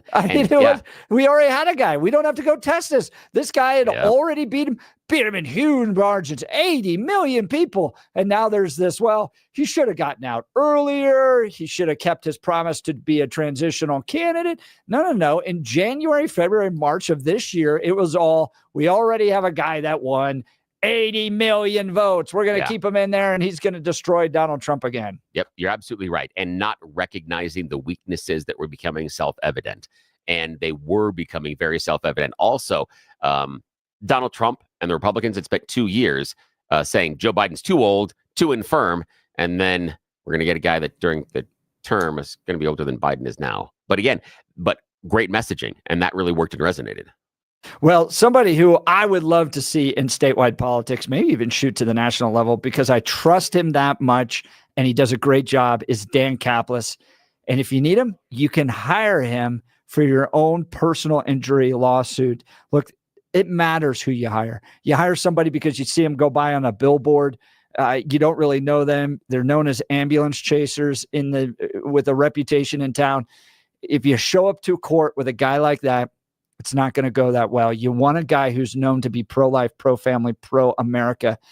That's Dan Kaplis. He's the son of a police officer and a former seminarian who's dedicated the last 40 years of his life to helping people who are hurt in serious motor vehicle crashes. But more than just being a real good guy, he's a real winner. Dan is believed to be the only lawyer in Colorado history to win 5 straight multi-million-dollar verdicts in Colorado crash cases. Dan is also believed to have won the largest truck crash verdict in Colorado history. He's a real winner. Dan Caplis Law, so trusted that they're the official law firm partner of the Denver Nuggets and the Colorado Avalanche. Dan Caplis Law is a serious firm for serious cases. And you're probably thinking to yourself, I can't afford him. It's not true. Dan accepts righteous injury cases on a percentage fee basis so that he can represent good people from all walks of life without regard to ability to pay. Look, if you need Dan's help, you don't want to be scrambling. Go ahead right now, put his phone number in your phone. So when that accident happens, you're on the side of the road, all the chaos, the police, you got to deal with insurance. You can call Dan and Dan Caplis Law right away. Here's the phone number, 303-770-5551. That's 303-770-5551.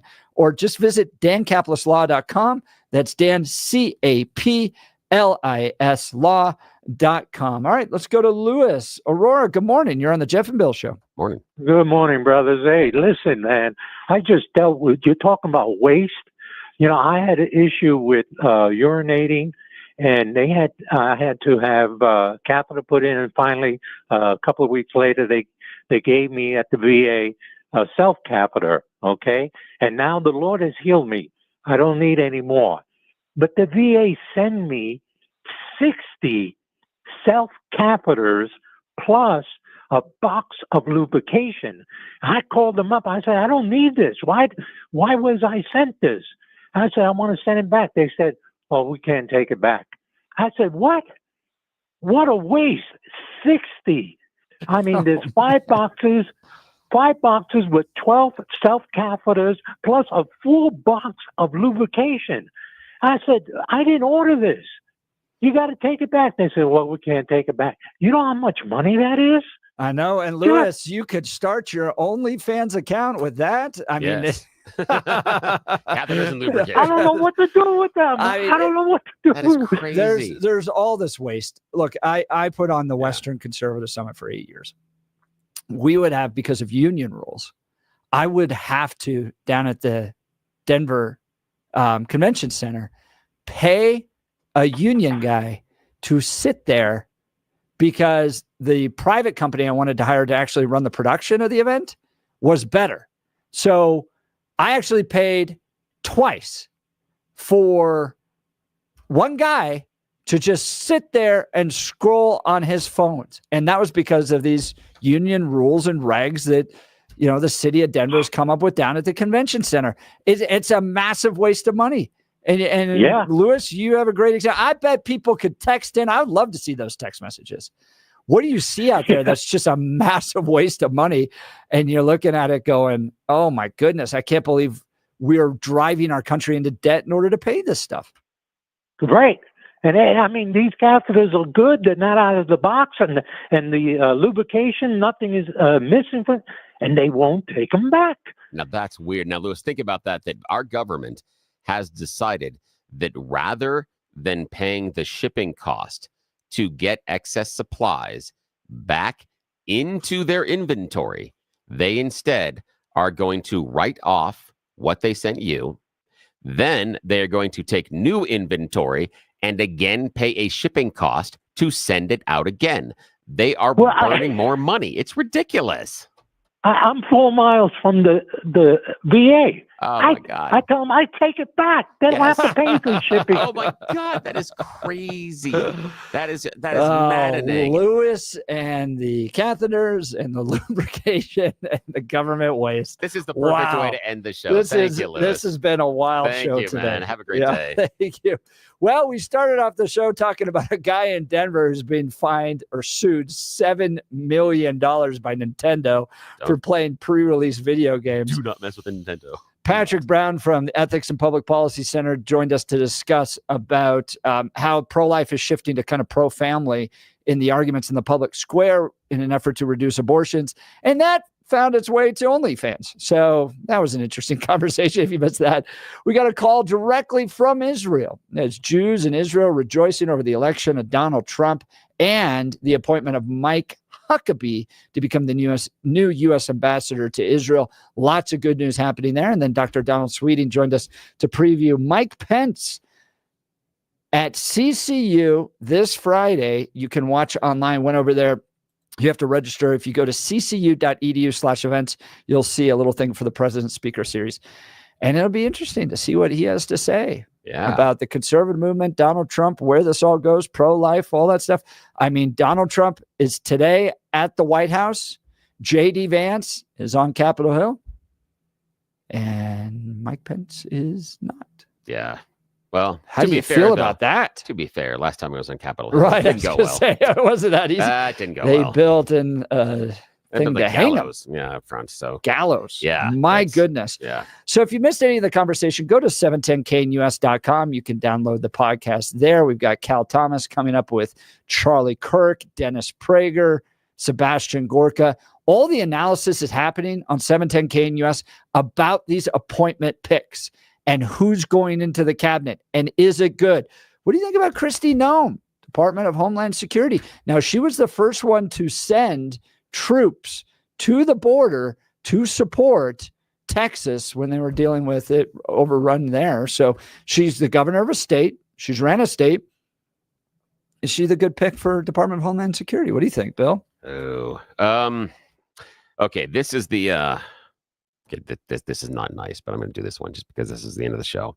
I'm questioning her ability to do it. I'm questioning her bona fides, what she's going to actually do. However, if things, as the Democrats say, go sideways and it gets really weird and we start living in one of those dystopian type of apocalyptic America things, and we have like gangs and packs of wild dogs running the streets, I think she can keep us safe from the dogs.